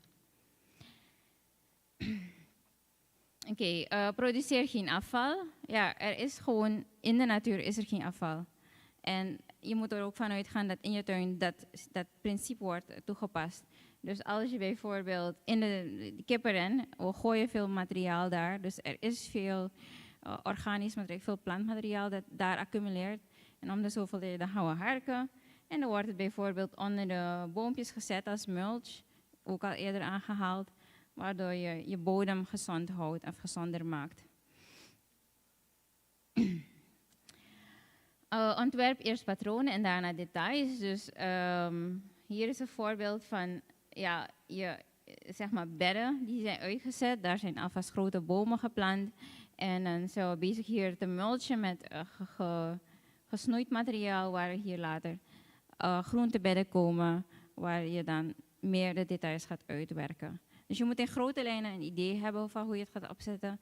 En dan kan je daarna invulling geven aan de kleinere details. Want als je vanaf het begin gaat denken dat je details kan invullen, is het onrealistisch en stressvol.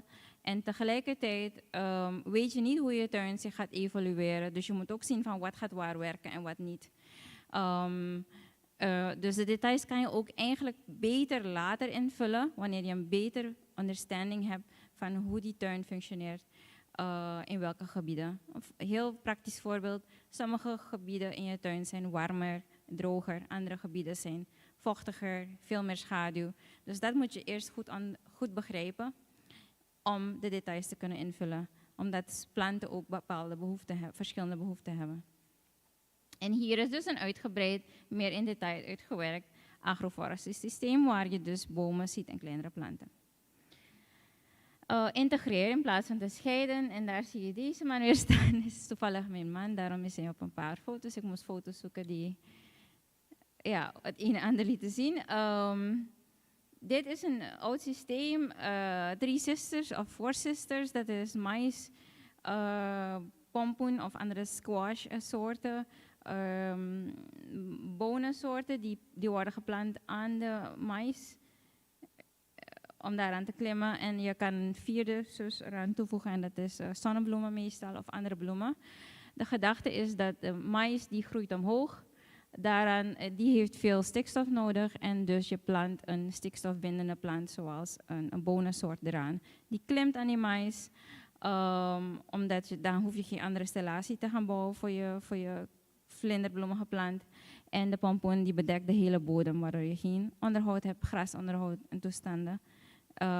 En ze hebben ongeveer dezelfde groeitijd, 3-4 maanden. Dus dan is het een systeem wat samen opgroeit en samen produceert. Mais heeft al geproduceerd, de pompoenen zijn al behoorlijk aan. Er zijn zoveel pompoenen, ik ga voor de rest van het jaar pompoen eten volgens mij. En dus als je bloemen eraan toevoegt, die helpen met bestuiving onder andere. Aantrekken van bestuivers. Dus dat is dus de realisatie die ik heb gehad de afgelopen jaren. Ik wilde vroeger geen bloemen, maar bloemen zijn belangrijk om bestuivers aan te trekken. En ook andere insecten aan te trekken, zoals ladybugs, lieveheersbeestjes. Die zijn goed tegen bestrijding van andere insecten in je tuin. Dus dat soort functies kun je ook toevoegen door bepaalde soorten planten te integreren. Gebruik kleine en langzame oplossingen. Hier een voorbeeld van een tuin die we pas hebben aangelegd, de groentebedden. Hier was vroeger een betonnen bak, een visvijver. Die hebben we helemaal kapot geslagen. Dat is ook een kwestie van accepteren dat het ding niet meer functioneert. en iets anders neerzetten. En we hebben dus groentebedden opgezet en aarde erin gezet. En ja, het is verse aarde, het gaat compacteren, het heeft nog niet veel meststoffen erin. Dus dan moet je eerst beginnen met makkelijke gewassen. Die gewassen die snel groeien, zoals bijvoorbeeld klaroen, pacey soorten die de bodem gaan bemesten. En wat we hier hebben gedaan is dus die klaroen, die produceert heel veel bladmateriaal, die gebruiken we zelf en voor de kippen. Die pacey soorten, die bemesten de grond omdat ze stikstofbindende bacteriën hebben. En die pacey gaan we niet laten bloeien, maar die knippen we af. En dumpen we dat materiaal gewoon weer in die bakken. Dus dat is hier gedaan. Die klaroen is ook gewoon afgezaagd, afgesneden. En dat gaat naar de kippen. Waarom trek ik het niet uit? Omdat ik niet de bodem weer wil gaan vernietigen. Doordat je die wortels in de bodem laat je een structuur achter. Een lucht, je hebt lucht in je bodem nodig. En je hebt ook organisch materiaal in de bodem nodig. Dat is wat je creëert door de stammetjes te laten staan. En je creëert ook een mulchlaag op de bodem hier door die vlinderbloemplanten te laten liggen. En dus nu kunnen we plantjes gaan planten daar die een beetje ingewikkelder zijn, die een beetje meer randvoorwaarden eisen om te kunnen groeien. Dat zijn kleine oplossingen die je kan toepassen. Het zijn hele kleine ingrepen die een groot probleem kunnen helpen oplossen. Gebruik diversiteit. Gebruiken we de diversiteit. En ik noemde al bloemen. Dit is een bloem die gewoon zelf groeit, een Corsuiri soort. En dit is goed voor de pollinators, voor de bestuivers, onder andere zoals ik noemde. Veel mensen die noemen planten soms onkruid, maar onkruid bestaat natuurlijk niet. Het is kruid, het zijn planten die in de natuur een functie hebben. Je moet alleen inzien wat die functie is en hoe je het kan gebruiken. En waar het wel beneficial voor je kan zijn, misschien, het moet natuurlijk niet overal groeien, maar het kan in bepaalde delen van je tuin heel erg nuttig zijn. Ander ding wat ik bijvoorbeeld aan diversiteit noemde, is die vogels. Ik waardeer die vogels die papaya's eten. Ik ben zeker dat heel veel landbouwers dat niet zouden waarderen. Gebruik randen en koester de marge. Dus eigenlijk ook wat Vanessa zei, je plant bomen, maar er zijn heel veel ruimtes die je kan invullen. Met allerlei soorten op basis van de behoeften die de plant heeft. Meer zon of meer schaduw, vochtigheid, etc. En dan ga je dus dat planten op een plek die nuttig is, soms aan de randen van waar je al geplant hebt.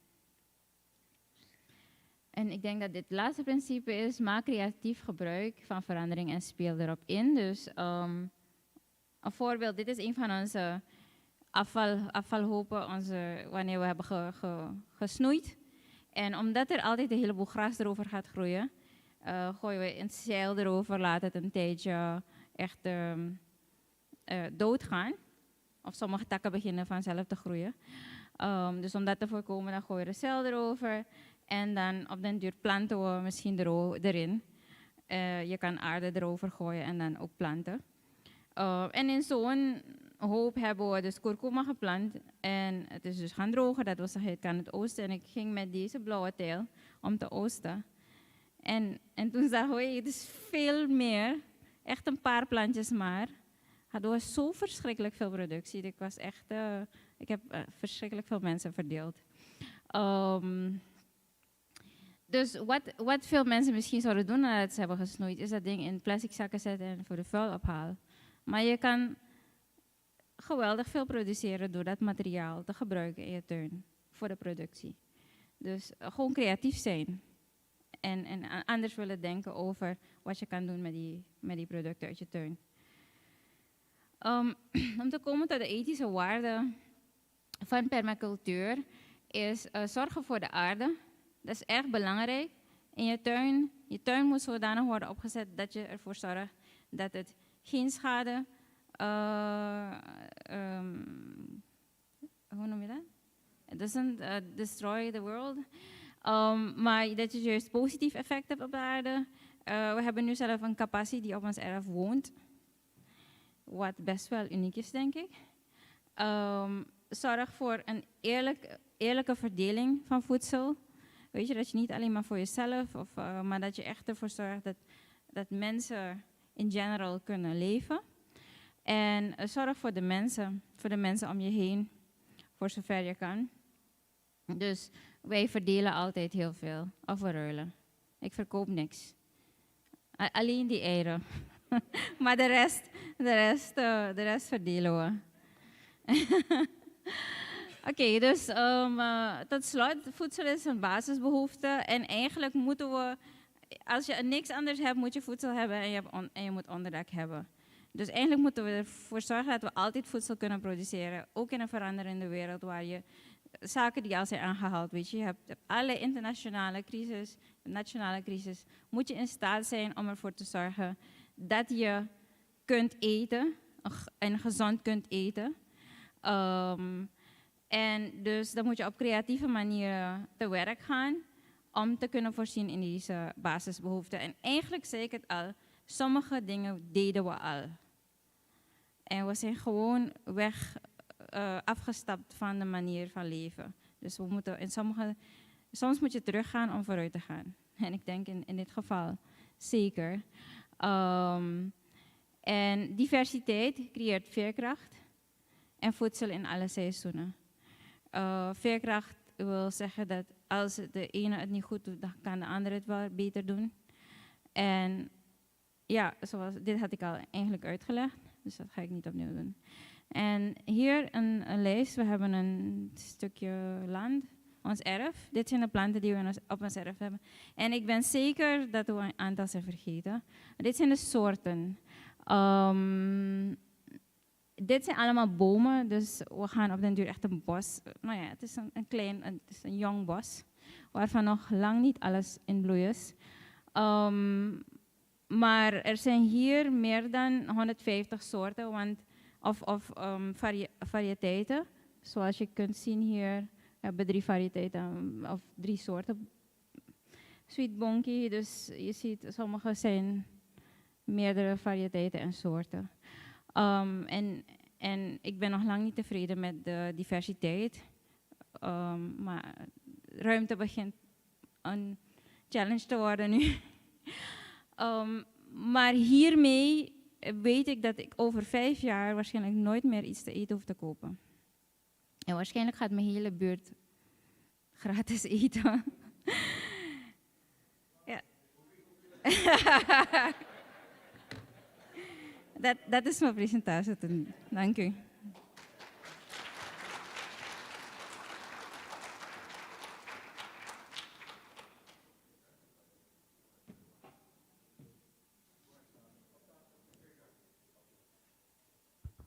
En ik hoop dat u allemaal weet wat permacultuur is en inhoudt. Nou, Gumawiri, Bitawiri, Klarung, etc. Dat allemaal eigenlijk gewoon zonder iets te doen groeit eigenlijk. En dat we eigenlijk aan het negeren zijn. De volgende persoon is even weggelopen. Dat is de heer...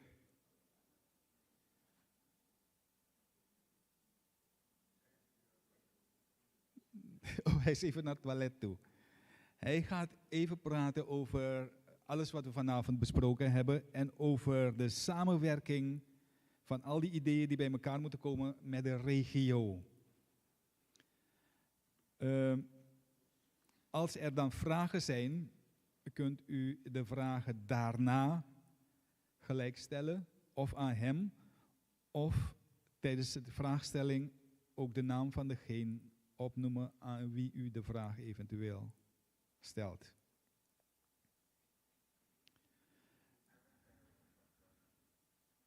Dat is een idee. Verzoek is, the question is, we're asking the panel, the people who are joining the panel, to take seat behind those pamphlets.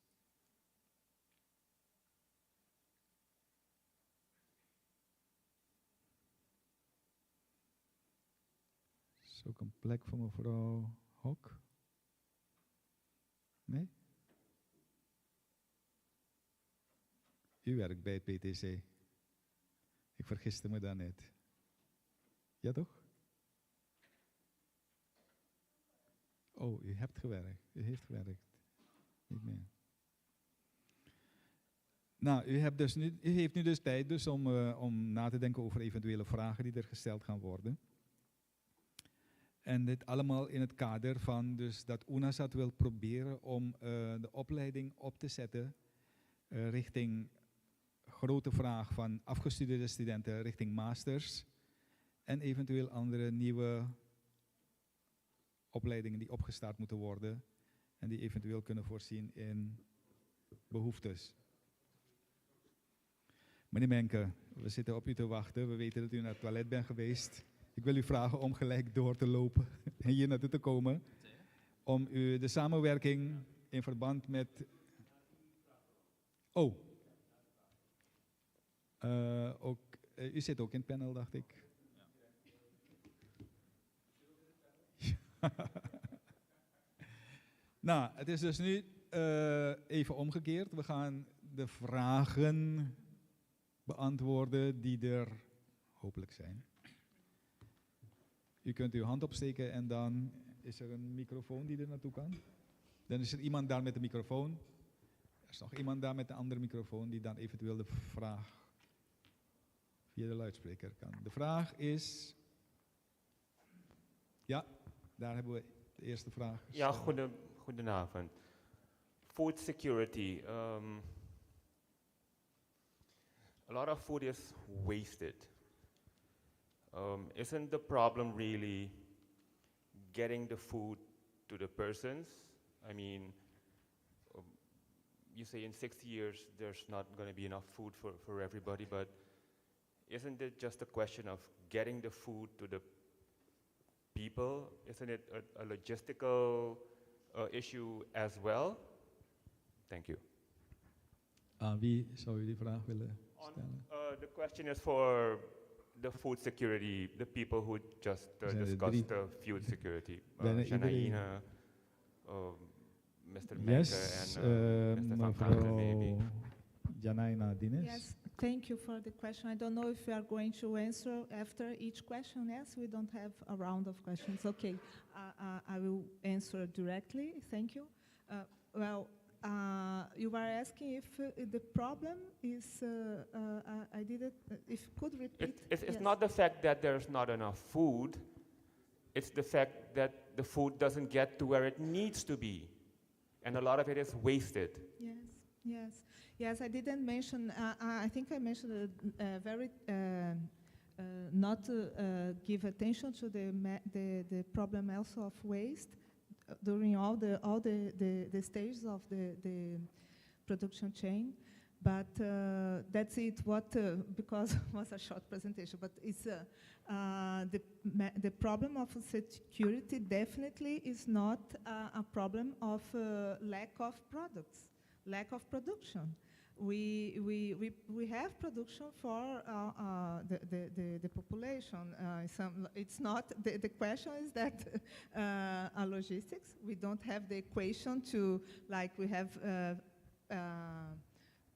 places that we have a big production and that we waste. Sometimes we have productions we have situations of producers that, let's produce this because the price is high. We always see the situation. Everybody wants to produce the same products, and then the prices go down. And the producers, even in Brazil it happens, we have producers that send to the waste that they prefer because it's it costs for them to send to the market, because the market is not always close to the production. And this is an equation that where we have a place that you have few population, really you don't have a demand, so you don't send a lot for that. So it's really a question, and also of distribution. So who has the matter of food security, so give access to all the population is not only accessing food by paying for the food. We will have situations in countries people can afford. And now I'm not talking about healthy food. To don't stay starved, don't have hunger. They don't have access to places where you have food. Like in some places, you only have supermarkets. In other places, you don't have. You have production, but the producers, this we see especially with traditional populations like indigenous and Maroon communities in Brazil. They have bad roads. They have a production there. They waste a lot. So they are not going to, they have capacity, they have the family to produce, but they can't send to even the small village that receives from that markets that I show you. What is the atacarejo is that the one that is. So what happens?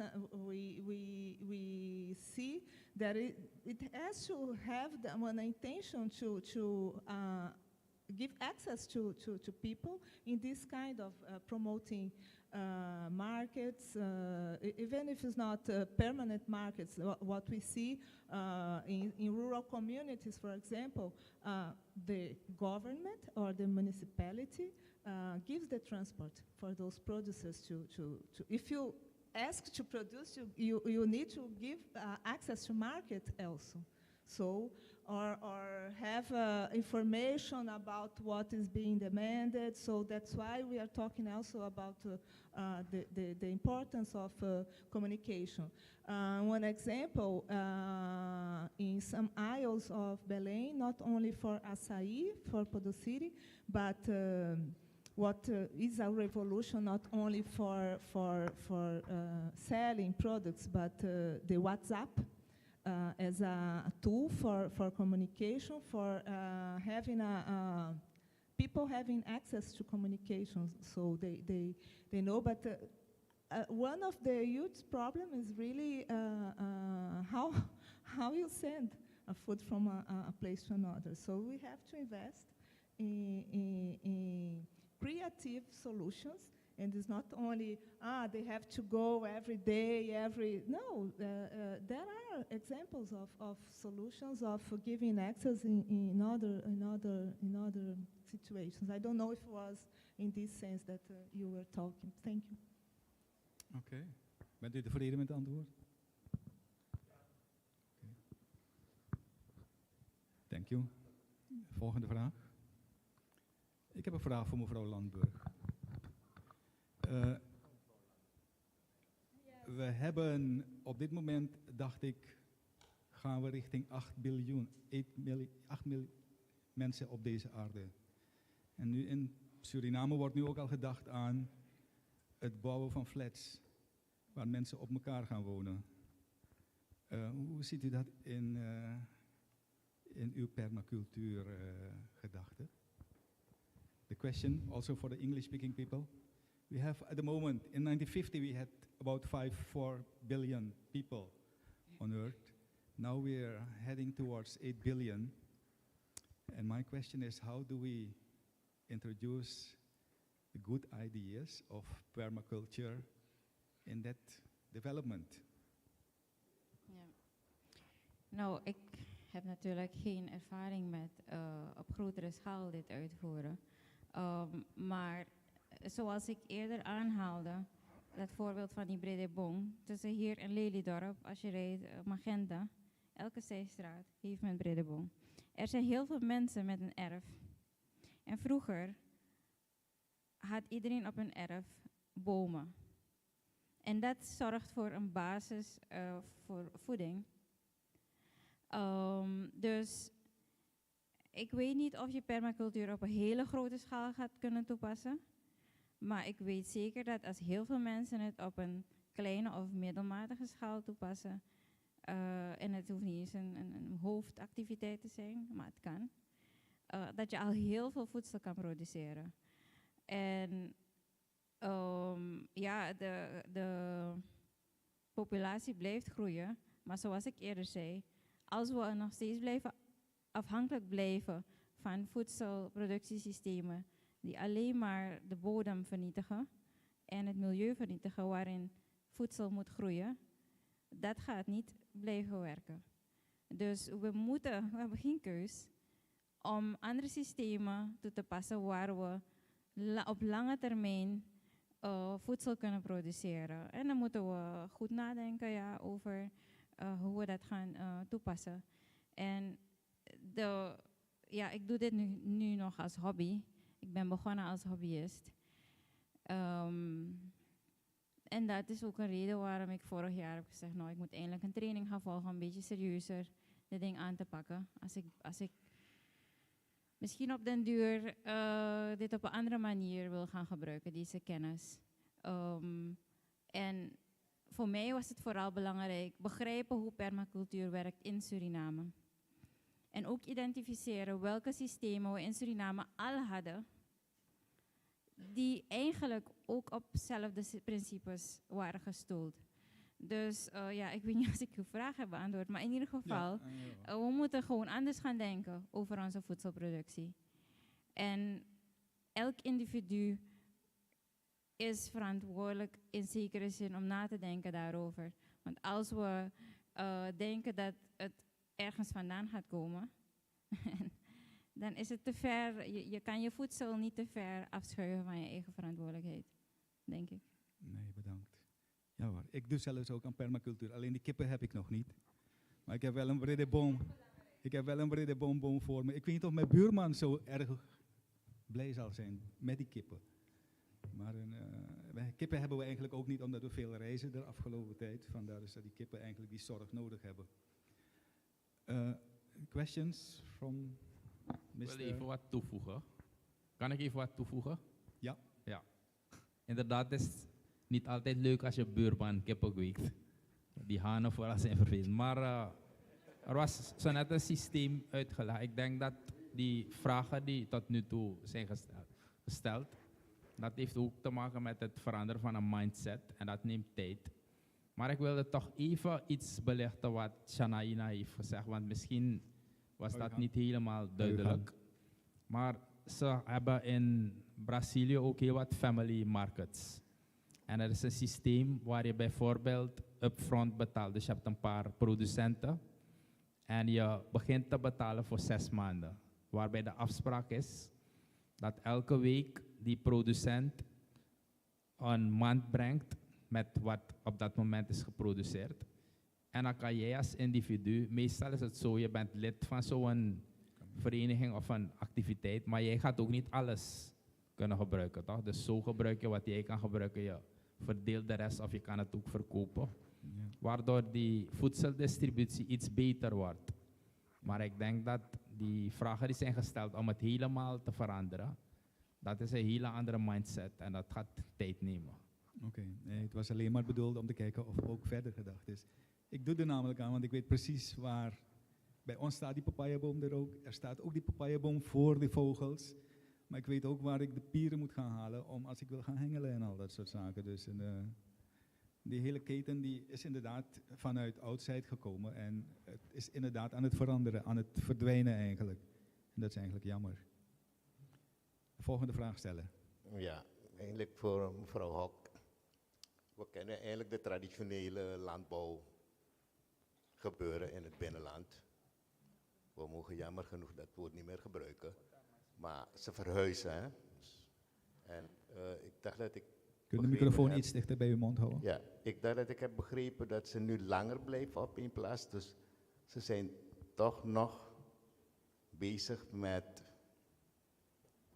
shift cultivation, maar langer op één plaats. Langer blijven. Is dat zo? Vanessa, misschien kan je ook hier komen zitten. Waar? Ja. even.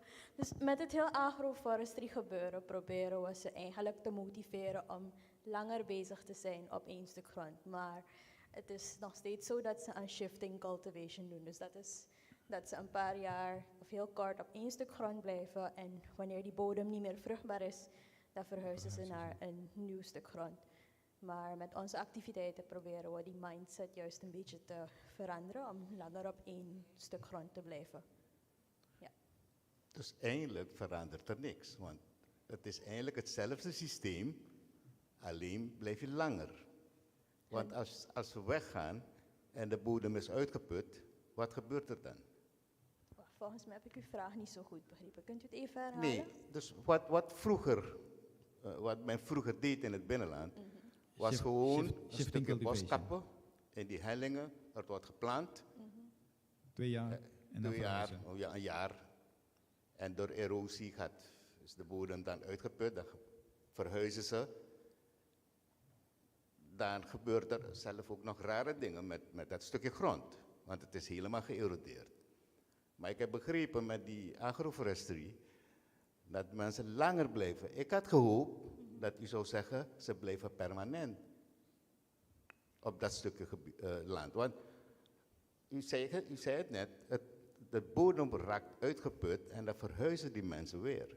Dus in principe, in mijn optiek, gebeurt er niks. Is er niks veranderd aan het systeem? Wat komt bijkijken bij het agroforestry gebeuren is dat ze ook aan bemesting doen. Iets dat niet echt gedaan wordt bij hun normale werkzaamheden. Ja. Dus het raakt niet uitgeput? Het zou niet uitgeput mogen raken als ze het systeem steeds voeden.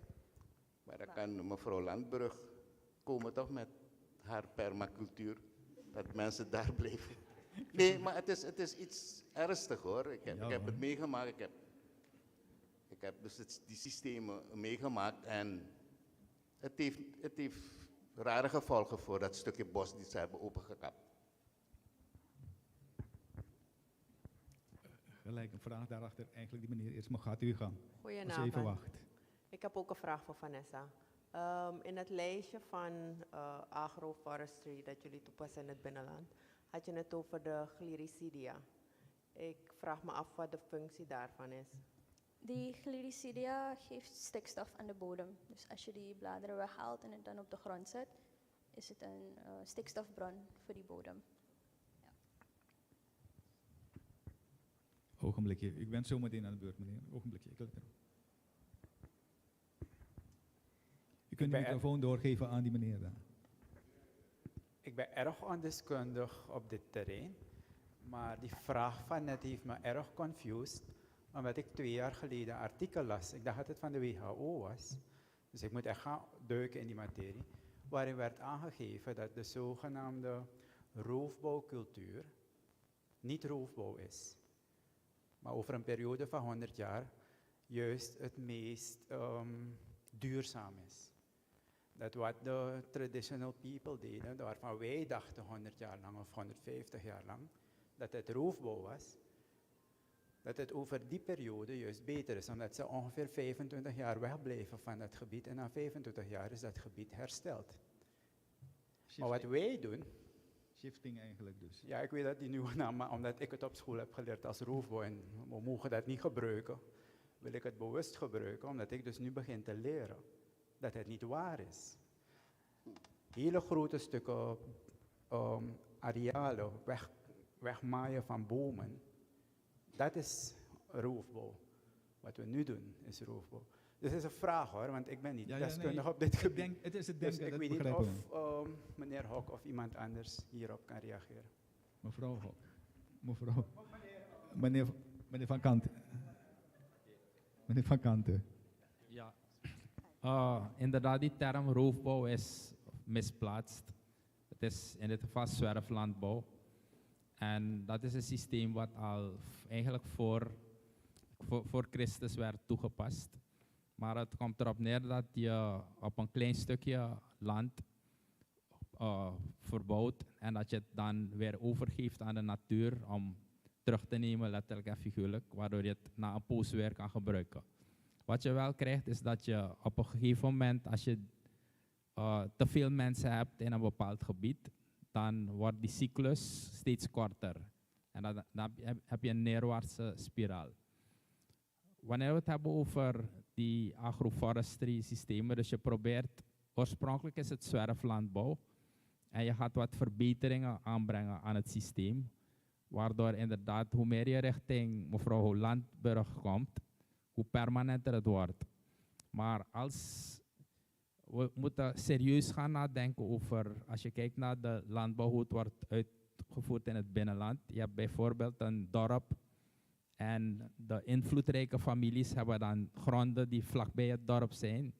Maar hoe minder invloedrijk je bent, hoe verder je van het dorp bent. Dus er zou eigenlijk op een gegeven moment, als je die permanente landbouw zou willen toepassen, zou je één moeten denken aan een herverdeling van de gronden. Maar twee, je moet ook kijken naar de factor arbeid en naar de commercie. Want wat men oorspronkelijk doet, dat is om te overleven. Dus je plant zodat je voldoende voedsel hebt. Maar als je begint te commercialiseren, dan is het een totally different ballgame. En je moet echt kijken naar de factor arbeid. Is dat wat de mensen willen? Want je gaat wat meer tijd moeten zetten in die activiteit. En misschien heb je die tijd nodig voor andere zaken. Ja. Tevreden? Bent u tevreden met het antwoord?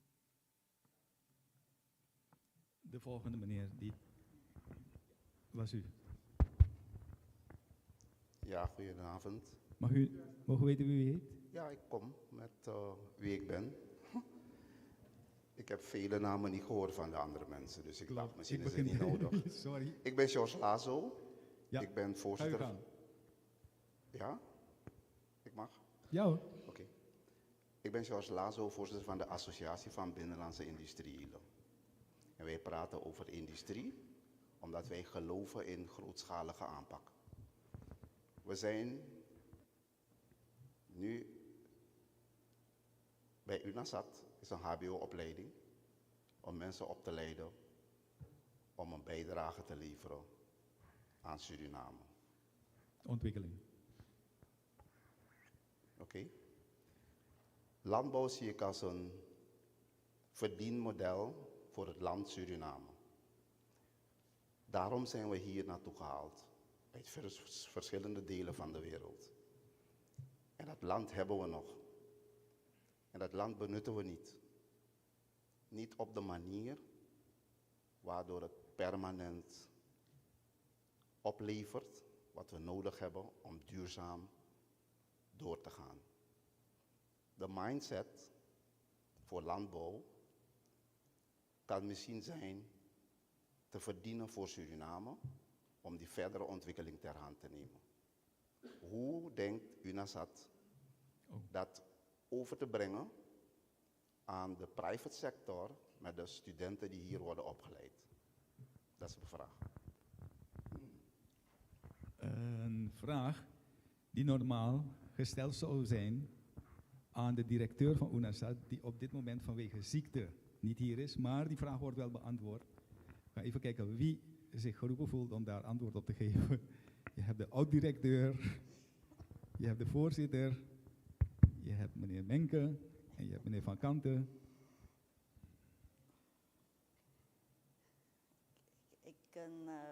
Ik zal proberen om daarop dat antwoord te geven. Er zijn verschillende visies over ontwikkeling van de landbouw.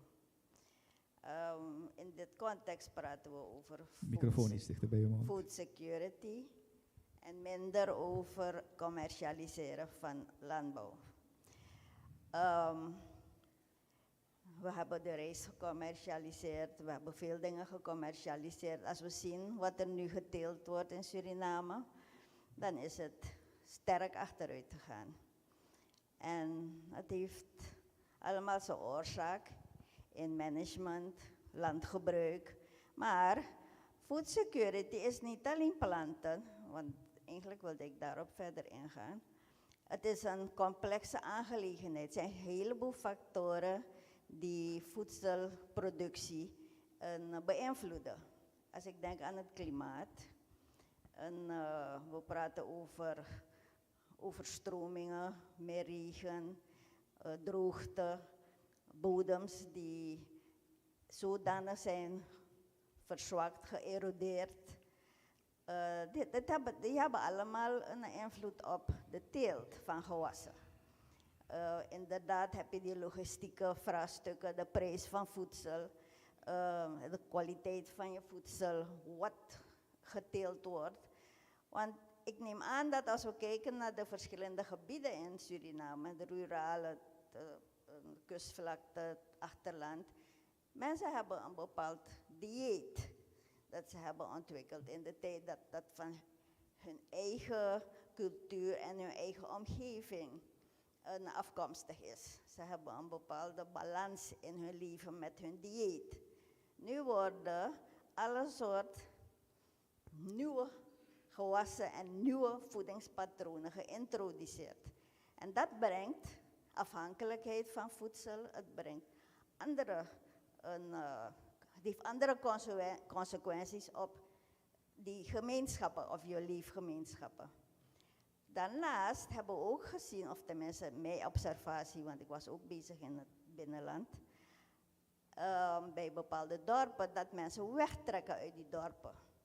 En vaak genoeg heb je dat in die dorpen, die mannen vooral trekken weg enzovoort. Dan heb je bepaalde vrouwen, dus oudere vrouwen die blijven. En voor hen wordt het steeds moeilijker om die kostgrond te bewerken of te lopen naar kostgrondjes.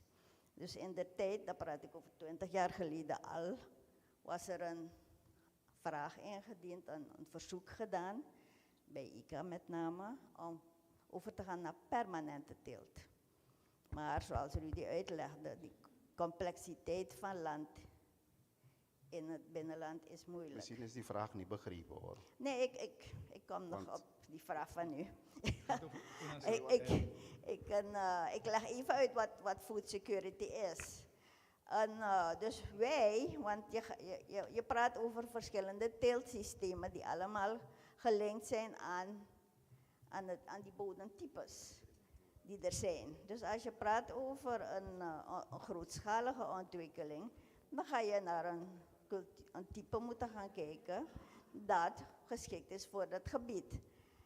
En de bedoeling is dat in onze aanpak, dat wij elk gebied waar er een agrarische activiteit gaat worden ontplooid, dat we dat gebied eerst evalueren. Wat zijn de condities van het gebied? Wat is de bodem? Welke gewassen groeien daar normaal? Voordat we gaan niet gewoon zeggen van oké, we gaan dat doen. Nee, we gaan eerst evalueren. Wat zijn de condities van het gebied? En dan worden mensen dan opgeleid specifiek om die milieueffecten of dat gebied te ontwikkelen. Want die mensen moeten dragers worden van die ontwikkeling. En dan krijg je dan een ripple effect. Waardoor je een meer structurele aanpak hebt en ook nog sustainable is. Want je hebt direct ook mensen die knowledge hebben van dat gebied en die vraagstukken die ontstaan door teelten ook kunnen aanpakken. Dus dat is de manier hoe wij dat willen aanpakken, het agrarisch vraagstuk. Die meneer wilde nog even toelichting geven. Ja, omdat ik het gevoel had dat het meer ging om het binnenland, terwijl ik keek naar de kustvlakte van bijvoorbeeld Mariënburg, waar vroeger suikerriet werd verbouwd voor suikerproductie. En hoe lang ligt Mariënburg nu braak? Om dat als input voor de agrarische productie op grote schaal, om Suriname te laten verdienen als landbouwland met alle technologie en kennis die nu beschikbaar is en studenten klaarstomen om daaraan bij te dragen. Dat is eigenlijk de vraag. En waar de voedsel naartoe gaat, niet die 600.000 Surinamers, maar in de wereld is de vraag naar voedsel gaat steeds meer en meer toenemen. En land dat beschikbaar is, wordt steeds minder. Dus de technologie van voedselproductie wordt steeds wetenschappelijk onderbouwd. En we hebben structuren gezien in de wereld, zoals agro-industrieparken worden opgezet, waarbij de circulaire economie wordt geïmplementeerd. Dus ik denk dat in die richting waardoor je kosten per eenheidsproduct aanzienlijk minder wordt. En daardoor kan concurreren met landen die dat soort dingen niet doen. Dus dat was mij de vraag van hoe de vertaalslag te maken van die HBO-opleiding naar de realiteit en de praktijk. Meneer Menke is ook bij de universiteit. Dus dat is de vraag die ik heb als industrieel voorzitter van de ABI, die associatie, van hoe wordt die vertaalslag nou gemaakt met elkaar samen. Ik zie dat deze meneer de vraag. Nog een ogenblikje. Ik denk dat meneer Geelings wilde. Gaat u eerst? Gaat u voor? Aan u het woord. Dank u. Goedenavond, Reinhard Simons. Het is een leuke, maar belangrijke vraag ook die gesteld is. Van hoe gaat de hogere beroepsopleiding op universiteit inspelen op een behoefte van een sector? En ik denk dat we die vraag zo moeten beantwoorden. Maar dan hebben we een kip-en-ei vraag, want natuurlijk, de industrie vraagt aan het onderwijssysteem, hoe ga je me in mijn behoefte helpen? Maar vaak is het grote probleem bij het onderwijs, specifieke opleidingen, de universiteit, UNASAT, anybody, is wat zijn er precies aan jobs in de sector? En wat voor kennis vereisen die jobs? Dus als de industrie vraagt aan het onderwijs, wat ga je me leveren? Hoe ga je me helpen? Dan gaat onmiddellijk die vraag terugkeren. Welke jobs zijn er daar? Welke kennis is vereist? Waarvoor moet ik opleiden? En ik denk dat los van die vraag van specifiek de landbouw, even nog deze opmerking. De landbouw heeft zeker in Suriname ook een serieus probleem, is een arbeidsprobleem, arbeidskrachten. En een van de problemen van de landbouw in het hele Caribisch gebied is dat de meeste landbouw die we doen, zijn de lonen relatief laag. En de landbouw moet net als alle andere sectoren concurreren met andere sectoren om arbeid. Het laatste punt dat ik wil zeggen, om het niet te lang te maken. Ik denk dat gelinkt aan een ontwikkelingsstrategie de vraag ook beantwoord moet worden. Omdat de uitdagingen om voor de bevolkingslandbouw deskundigen op te leiden vaak een heel ander soort type deskundige vraagt dan een deskundige voor de commerciële op de exportgerichte landbouw. En die twee profielen, dat is het ontwikkelingsmodel dat we willen introduceren in de landbouw. We gaan echt, wat ik noemde een tijdje, 2-sporenbeleid moeten voeren. Natuurlijk gaan die sporen ergens elkaar ontmoeten. Daar gaat geen discussiepunt. Maar ik denk dat een landbouwdeskundige die de mensen in de dorpen in het binnenland moet gaan helpen met permaculture en andere vormen van landbouw, bevolkingslandbouw, een totaal andere mentaliteit, maar vaak ook andere technieken gaat moeten leren dan iemand die een groot landbouwbedrijf moet helpen om zijn, zoals die palmoliebedrijf gaat komen van India, zijn 70.000 hectare palmolie te gaan planten en te gaan exporteren. Dat is een beetje de richting waarop we die vraag moeten beantwoorden. Maar het is een geweldige vraag die u gesteld heeft. Oké. Meneer Geelings, hebt u nog behoefte? Ja, ik wil een opmerking maken eigenlijk. Microfoon een beetje dichter bij uw mond. Wat? Ja. Ja, het vraagstuk van food security is heel erg sterk gekoppeld aan die leefgemeenschappen.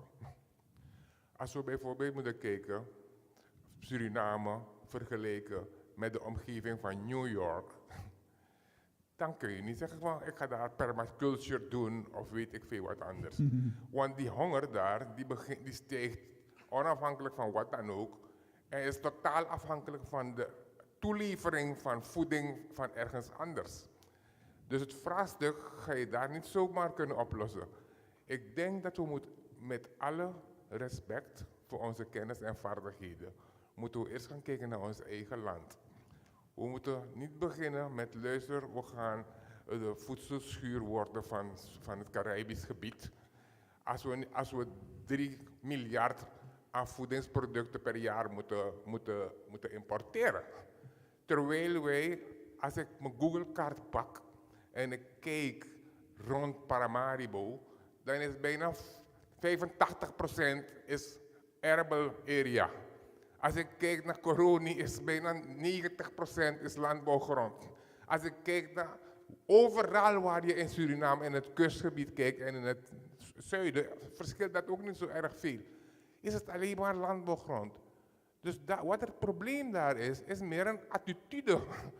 Dus men gaat inderdaad misschien zoals meneer Simons aanhaalt, is het een vraagstuk van hoe zet je je mensen in om de vraagstukken van je land te helpen oplossen. En inderdaad, laat me het zo zeggen, heel voorzichtig dan, de richting die UNASAT kiest, is niet dat wij de wereld gaan voorzien van voeding. Maar we gaan eerst beginnen met onszelf, zoals ook Danaya zei, van luister nou, laten we eerst beginnen met onze rurale vraagstukken en onze leefgemeenschappen goed voedsel te geven van goede kwaliteit, zodat voordat we beginnen om te zeggen van nee, we laten dat gewoon liggen, die mensen kunnen gewoon blijven zoals ze zijn, maar we gaan eerst ons richten om daar te planten voor de grote markt. Dus ik denk dat dat een totaal verkeerde benadering zou zijn op dit moment. Ja. Bent u tevreden met het antwoord, meneer? De microfoon, alsjeblieft. We verschillen misschien niet van uitgangspunt, wat meneer Simons heeft aangehaald, het tweesporenbeleid. Maar dat ene spoor van grootschalig kan aan de kust van Suriname. Daar ligt er meer dan 1 miljoen hectare landbouwgrond braak, waar we niks mee doen en we importeren aardappelen uit Holland, poedermelk uit Holland, om hier aan onze bevolking te geven. En die koeien, je moet kijken waar ze lopen, wat voor gras ze vreten. Ik heb in Nederland veeteelt gedaan en ik heb kunnen vergelijken wat in Suriname, 30 jaar geleden hoor, waarover ik nu praat. Okay. Dus de gedachte over landbouw is de grond die we hebben, is een asset die we moeten inzetten voor grootschalige productie voor de wereld die naar voedsel vraagt. Dat is één benadering. En dat is niet een populistisch politiek verhaal, voedselschuur. Het is een realistisch vraagstuk. De bevolkingslandbouw is een andere tory. En daar kunnen we natuurlijk met elkaar over discussiëren. Ja. Wat in Brazilië, voorbeelden die we kunnen overnemen in het binnenland. Want we hebben daar andere methoden om inkomsten voor de mensen te genereren op wat ze noemen de non-timber forest products. Oké. Dus daar hoef je geen grootschalige landbouw te verwachten. En daar ben ik helemaal eens met Tropenbos om dat systematisch te doen. Het steeds openkappen, zwerflandbouw, om het mooie, dure bomen te kappen en te verbranden om een paar cassaven te planten, is niet uit de tijd. Ja, ja. Maar dus in principe is de vraag van u, de opleiding, hoe die voorziet in zowel de landbouw in de kuststreek als de landbouw in het binnenland. De mindset, wat vraagt de industrie en wat levert de opleidingen aan? Of andersom, waarvoor leiden de opleidingen op? Ja, nee, sluit het aan op de industrie, zodat we het land vooruit helpen. Ja. Maar ik moet helaas weg, maar ik vind het wel interessant en ik heb heel veel geleerd vanavond. Nee, prima. U krijgt nog een vervolgantwoord, want meneer Van Kanten die wil er ook op aan te reageren. Oké, maar dan ben ik afhankelijk van... But I will... Can I speak English? Because it was in fact exactly what Shania just told me.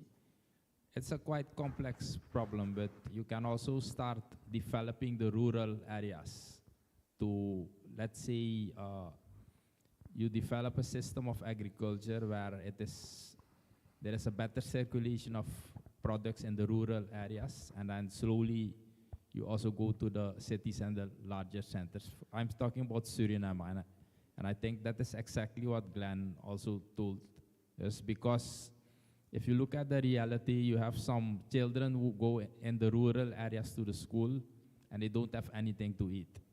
So if you start, that is what they are also doing in Brazil. You start developing that areas, make a better system of commercialization of products, and then slowly you can go to the larger markets. Because one of the big problems of small farmers, also in Suriname, is that they don't have access to the market.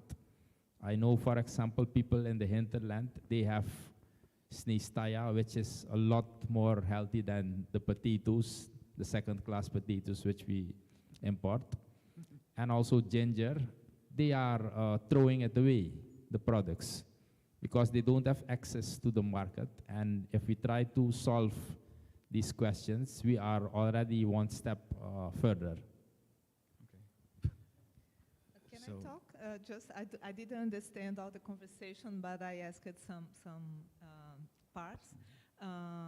And I remembering the question that was directed to me, because considering waste also, I don't know here, for example, I know that there are not a program for school meals, but in Brazil, what happened? This can happen also considering distribution from cities to the rural areas. So we have a lot of waste also.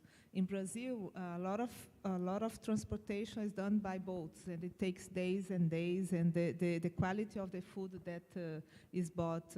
Of course, we have products that are industrialized, some other, not only food, but products that go. And for the school meals, what is happening?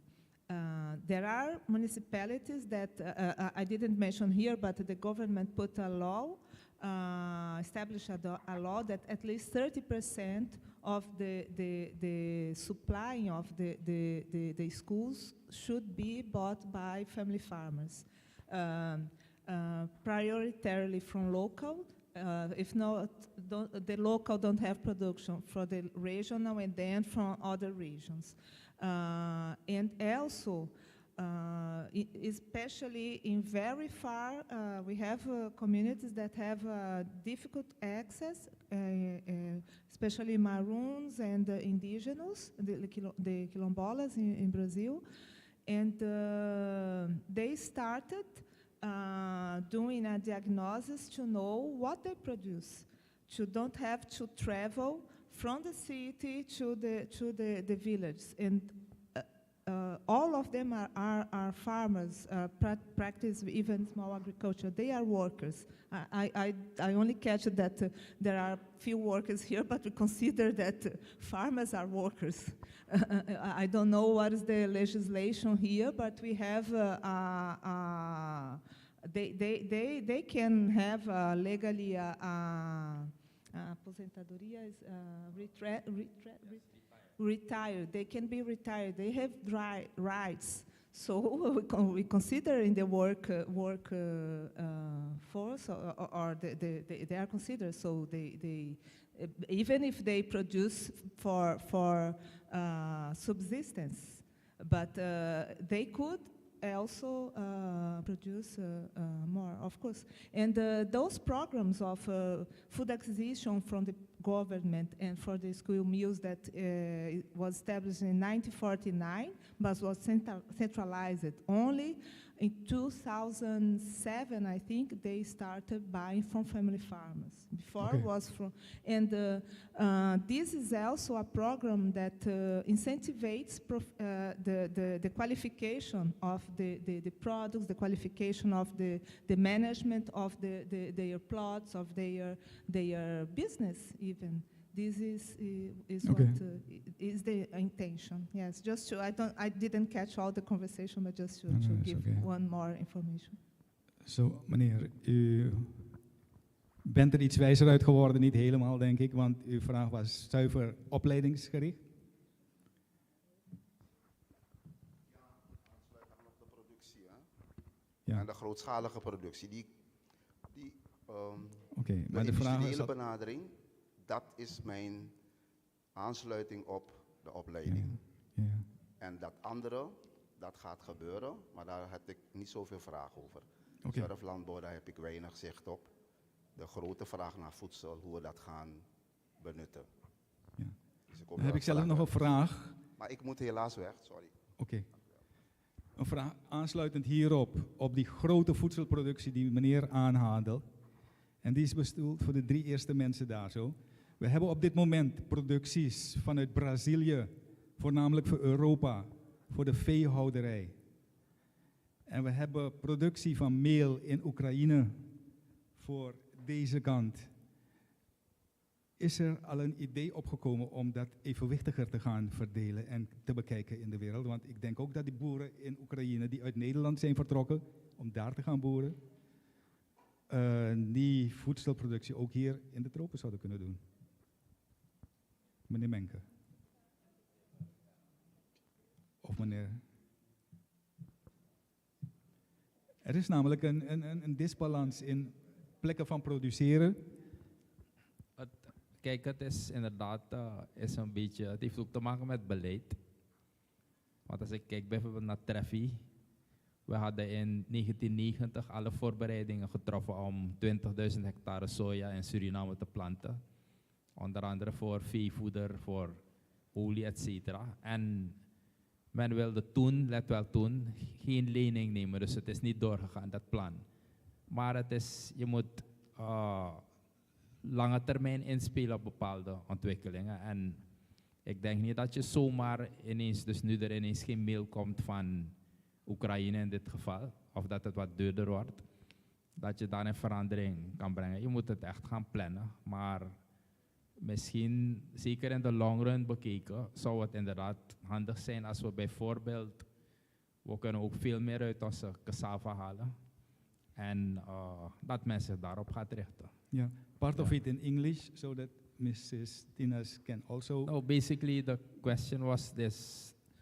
There is, now with the war between Ukraine and the Soviet Union, suddenly, and Rusland, suddenly you discover that we should have, maybe if there is an opportunity locally to provide flour or other products. So what do you think about that? And I told them that you need to prepare that.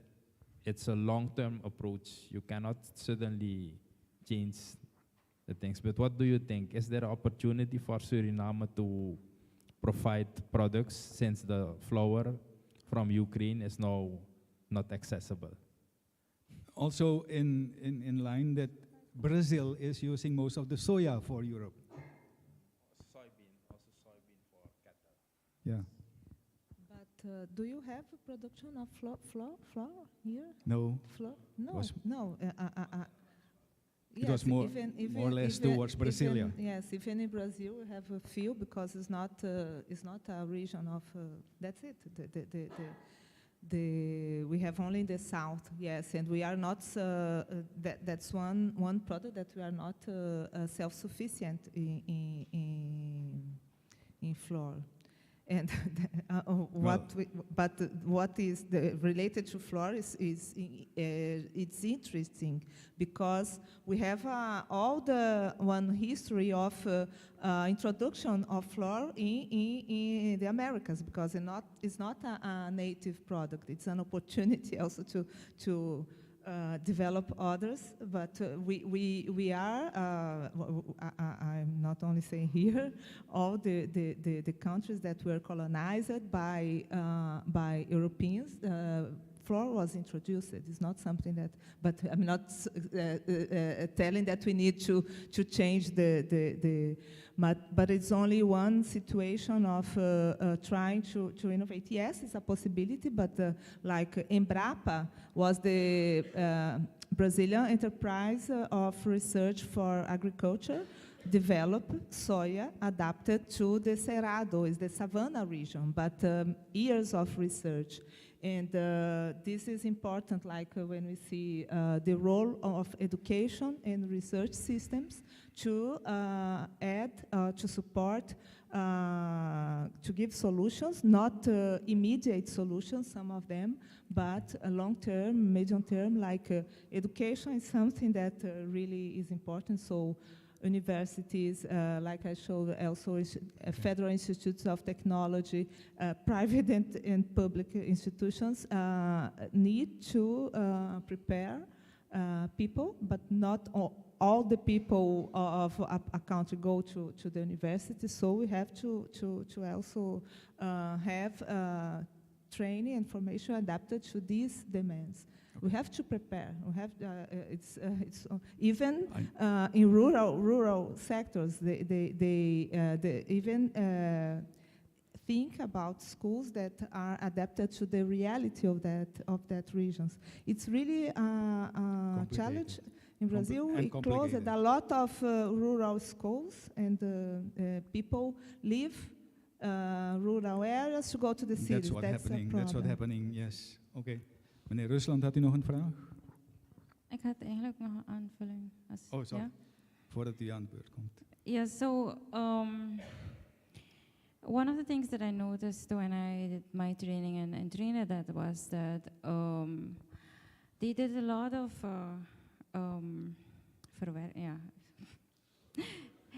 processing of local products like flowers from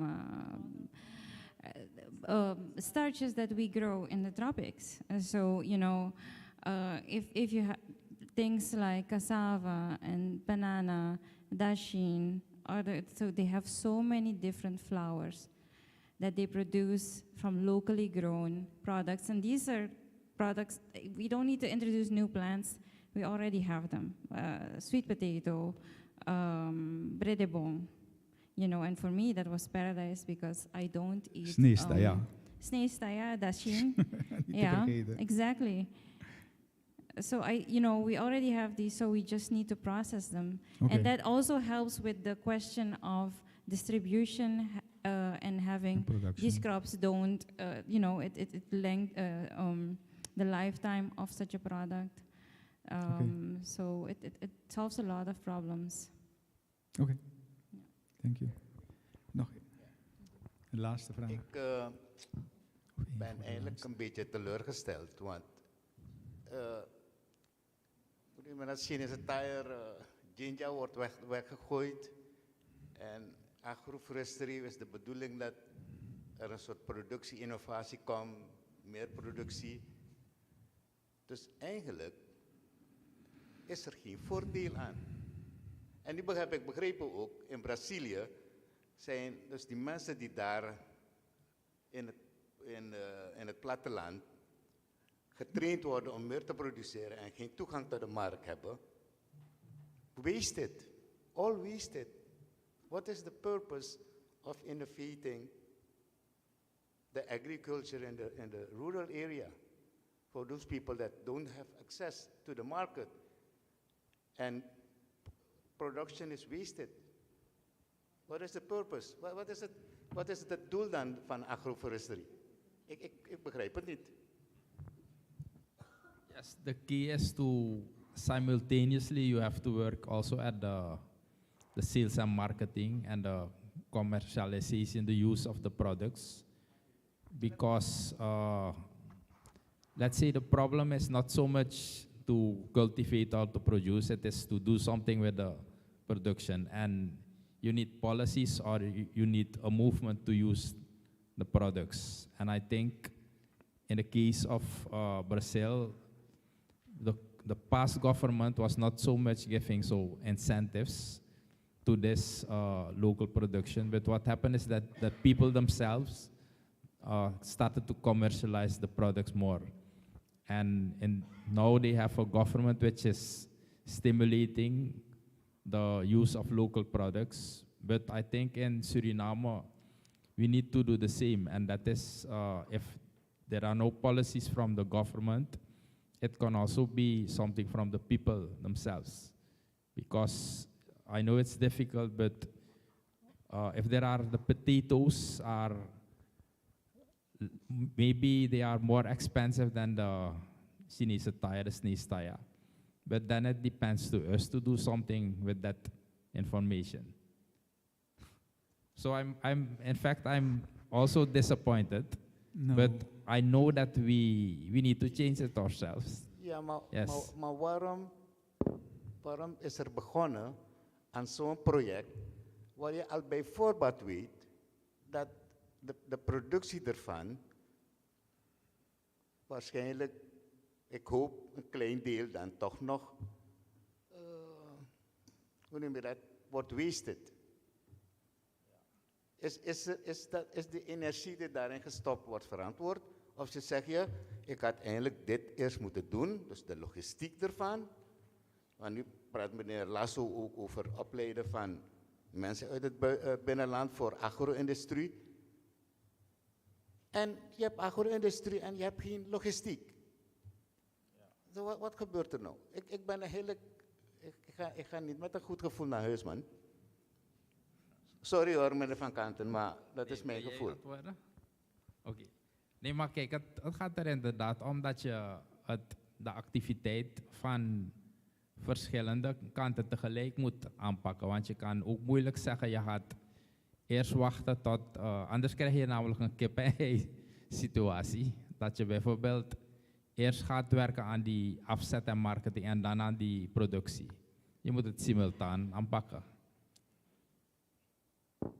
Ja, oké. U bent tevreden. Zijn er nog vragen? Oh, niet tevreden. Een laatste vraag, hè?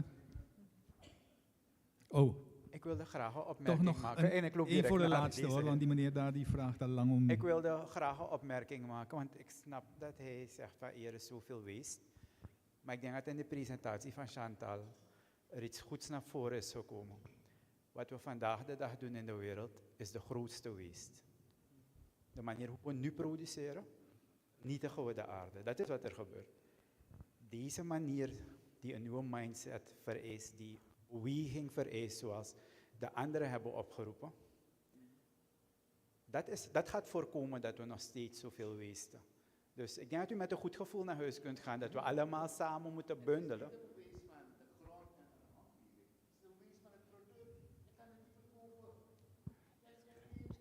Ik ben het niet zo eens hoor. Geen bestemming voor de productie. Ik heb een vraag. Nee, ik heb natuurlijk hier gehoord over agroprocessing en hoe je natuurlijk je duurzaam landbouw kan ontwikkelen. Maar wat ik mis in deze setting is toch wel van, je mag nog zoveel ideeën ontwikkelen.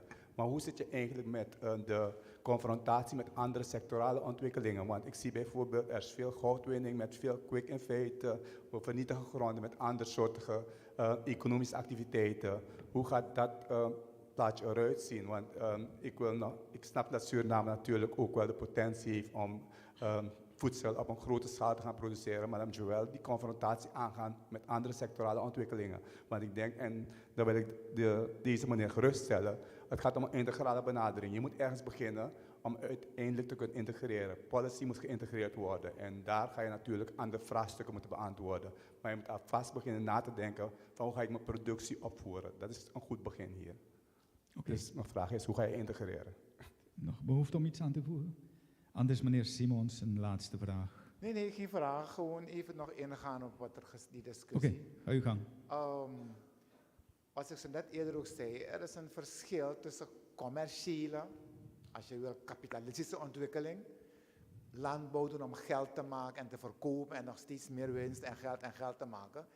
En mensen die landbouw doen in de eerste plaats om zelf te kunnen eten en te overleven, wat in het binnenland duidelijk speelt. En waarbij dat project waarmee Van Kanten bezig is. In feite de mensen hun capaciteit om genoeg voedsel te produceren en het milieu daarbij te beschermen. En dat is positief. We moeten niet dat soort van projecten alleen toetsen op wordt er verkocht en wordt er geld gemaakt. Ik denk dat ook in de nationale ontwikkeling we die twee dingen moeten scheiden. Hè? Er is internationaal, is er in Europa, EU, het is begonnen in Latijns-Amerika, is er een deel wat we noemen de solidariteitseconomie, de sociale economie. De NGO's, de coöperaties, die hebben geen direct commercieel doel om geld en winst te maken. Daar heeft de EU speciale programma's nu voor. Het is begonnen in Latijns-Amerika, is overgegaan naar Europa. De EU heeft speciale programma's om de sociale economie te ontwikkelen. Als een deel van de economie dat niet op commercie alleen geschoeid is. Ja. Dus die bijdrage wilde ik leveren. En ik denk we kunnen een heleboel goede dingen doen zonder rijk te worden in die samenleving. Okay. Misschien wil ik toch eventjes nog ingaan op wat de meneer daar zei. Dus dat hij, laten we zeggen, iets minder teleurgesteld zou zijn. Maar kijk, ik ga je een voorbeeld geven. Hè. U zag iets wat we noemen de bananen propagation. Dus dat is dat je bananen, plantmateriaal, op een eenvoudige wijze kan produceren, zodat het beter wordt. En we zijn in het dorp Pikinslee. En de mensen zeiden, nee, we willen geen bananenplant doen, en brandbanen. Maar toen ze begonnen te zien van, dus if je doet en zo, abana, ik kom morgen toch. Toen heb je een paar mensen gehad die bananen zijn gaan planten. En ik weet eerlijk gezegd niet hoeveel een zak rijst hier kost in de stad. Maar het kost daar een stuk duurder. Dus dan eten ze iets meer bananen. Dus het zijn kleine veranderingen die je bent. Maar ik ben het wel met u eens dat je uiteindelijk, als je kijkt naar, je krijgt wel een trend als je je landbouw verbetert, dat je ook wil gaan commercialiseren. Dat er ook moet zijn. Ja.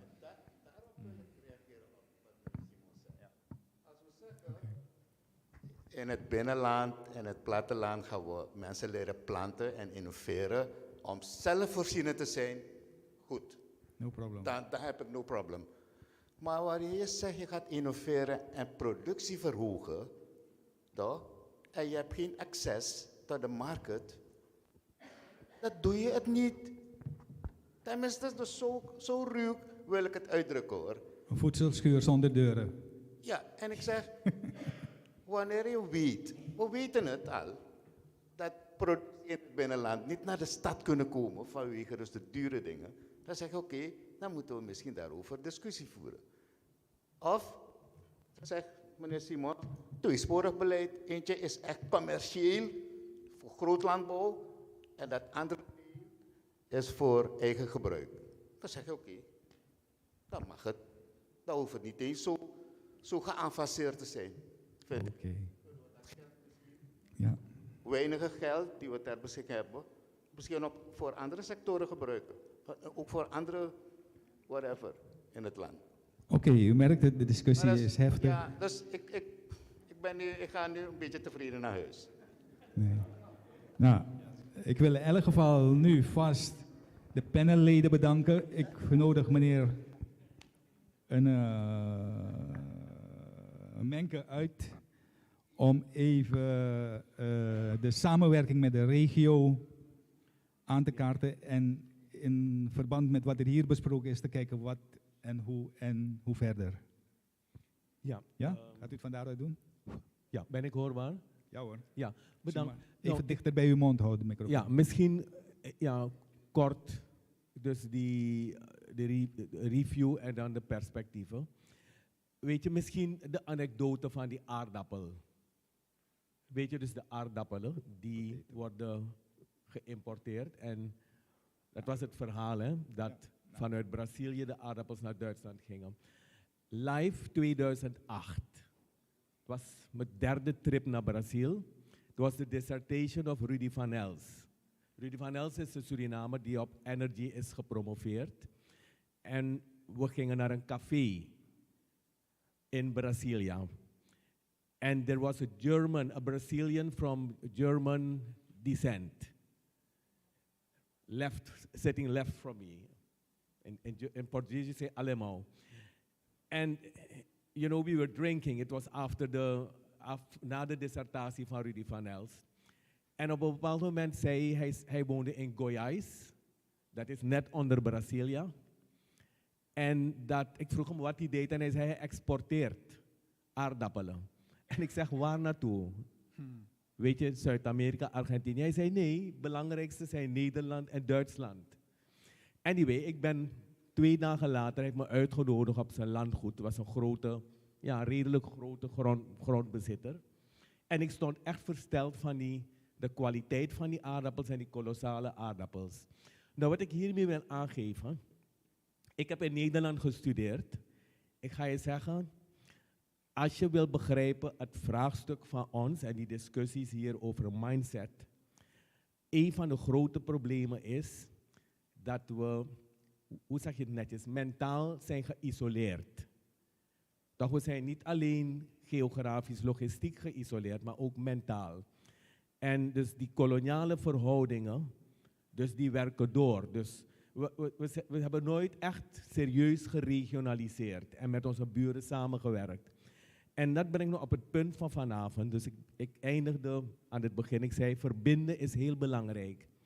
En ik ga je zeggen, je hebt geen idee hoe belangrijk het is om... En dat leer ik ook uit die sessie van vanavond en de discussies. Dat al die dilemma's die worden opgeworpen van, weet je hebt geen markt voor je product. Laat me zeggen ook, misschien belangrijk wat Reinhold Simons naar voren bracht, het onderscheid maken tussen commerciële en dus meer bevolkingsgerichte landbouw.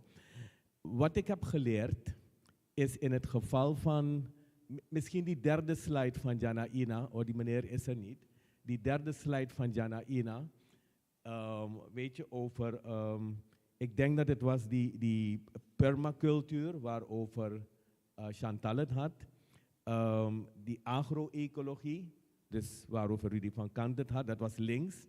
En die urban en peri-urban agriculture waarover Glenn Geerlings het zo vaak heeft. Weet je, dus die focus van UNASAT.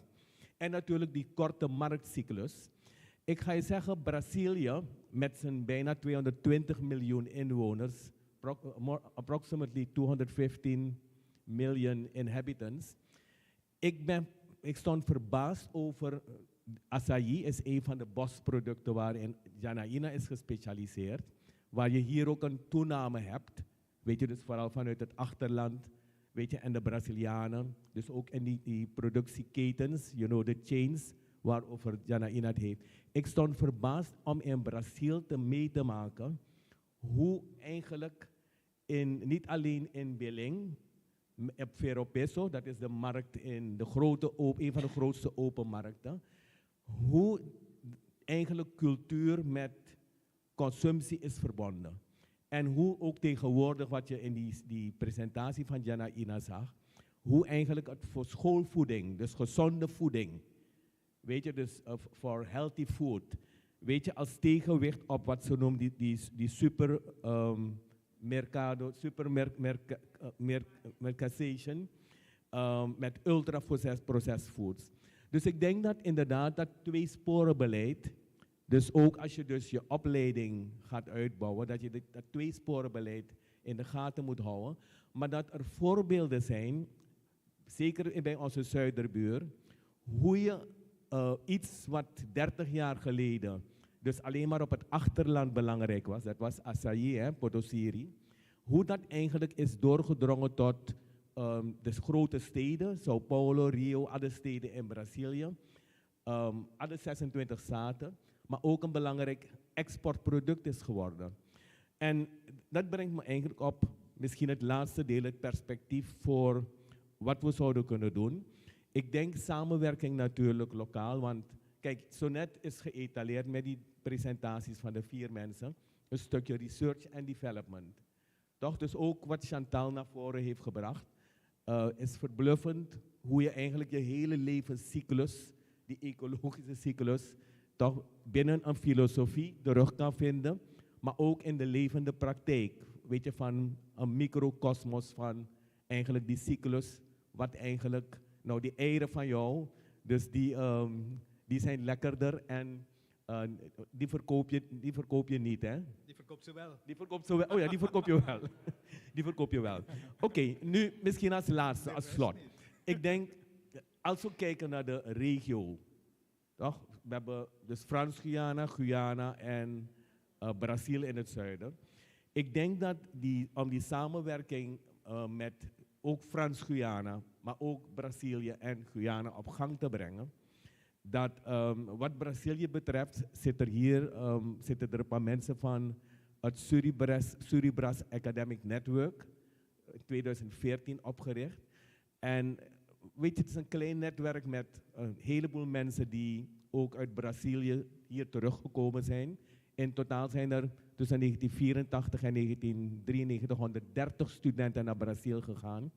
En 95% is teruggekeerd. Weet je, onder hun heb je een paar hier. Steve Gerling, Rudy van Kanten, Lloyd Kotzebu.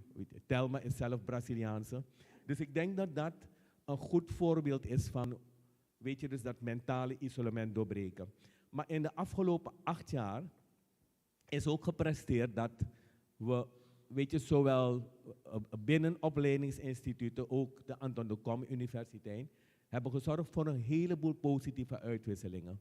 Dus ook studenten van hier die daar naartoe gingen, docenten ook, en omgekeerd studenten en docenten die hier naartoe kwamen. En we hebben zelf ook als Suribras, uiteindelijk toen er geen continuïteit was in het beleid van buitenlandse zaken, 2 Maron-studenten, toch, die op het centrum, hoe heet het, Centro de Desenvolvimento Sustentável, dat is het Centrum voor Duurzame Ontwikkeling, heeft Suribras ook, zeker voor de helft van de tijd, laten we zeggen, de financiële voorzieningen getroffen, dat die studenten hun 2-jarige master, een hele unieke master, konden afronden. En ik denk dat we moeten voortborduren op deze ervaringen, waarbij Suribras, weet je, voor een belangrijk deel ook katalysator kan zijn, om dus die mogelijkheden uit te buiten. En ik ga daar niet te diep op in, maar er zijn hele goede toekomstperspectieven. Als je dus in die, dus weet je, dus wederzijdse uitwisselingen, maar ook de mogelijkheden om wat ze noemen de master, minter en dinter interinstitutionele programma's, kun je van alles doen om zelf die kleine schaal die we hebben, van bijvoorbeeld, er zijn maar ongeveer 100 mensen gepromoveerd in heel Suriname, op PhD-niveau. Je kan heel makkelijk, als je gaat poolen in Suriname, 20 tot 30 studenten vinden die je in een gecombineerde, wat ze noemen minter, master interinstitutioneel, maar ook PhD-niveau, dat je een vorm vindt om, weet je, die mensen heel snel via dus die gerenommeerde instituten in Brazilië in samenwerking met Suriname te laten afstuderen. En over research en development, want dat is zeker wat betreft OESTI belangrijk, zijn er dus zoveel goede wapenfeiten in Brazilië. En dan heb ik het niet alleen maar over Embrapa, weet je, waarmee we al heel lang contact hebben, maar er is nooit heel veel effectiefs uitgekomen. Dus ik denk dat het toch tijd wordt om dus het woordje verbinden, dus vanuit OESTI en UNASAT, om dat eigenlijk te laten werken, zowel in Suriname met kleine initiatieven als permaculture vanuit Chantal. Chantal heeft ook weer een paar netwerken. Tropenbos agroforestry. En ook kijken hoe moeilijk het ook is. Toch? Want Glenn, ik zie je al zeggen van samenwerken met andere instituten is een hell of a job in dit kleine gefragmenteerd land. Maar ik denk dat we dat niet moeten opgeven en zoeken naar die positieve elementen om in elk geval binnen de nationale grenzen dus die verbindingen te leggen. En tenslotte, dus de verbinding naar buiten toe. Het is vanavond weer gedemonstreerd. Shana Ina zit hier. We hebben 4 dagen geleden met Rudy van Els ook gesproken. Rudy is gratis liaison officer. Ook het punt van ICT, het belang van ICT. Ook daar kunnen we dus die verbindingen leggen met Tropenbos, maar zeker ook met omliggende landen. En ik denk ook zeker met, weet je, de Federale Universiteit van Brazilië, waar Rudy dus eigenlijk energiedeskundige is, vooral gericht op kleine communities. Oké, het zou te ver voeren om dat allemaal vanavond uit te werken, maar ik denk dat er genoeg stof naar voren is gebracht, maar ook perspectieven vanuit de inleiders, maar ook zeker vanuit de zaal, om te kijken hoe we verder kunnen gaan in dit traject van de toekomst, om verbindingen te leggen, zowel binnen de nationale grenzen van Suriname, maar ook binnen onze Zuid-Amerikaanse regio. Dank u.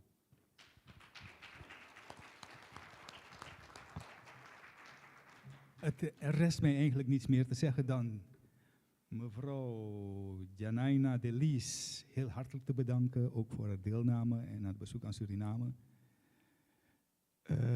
Meneer Van Kanten, meneer Menke en mevrouw Landburg. Hartstikke bedankt voor uw medewerking en uw bijdrage. Applaus. En natuurlijk mevrouw Vuring. Nou, u kunt nu buiten een versnapering, die staat op u te wachten. Dus u wordt allemaal uitgenodigd om buiten even mee te komen.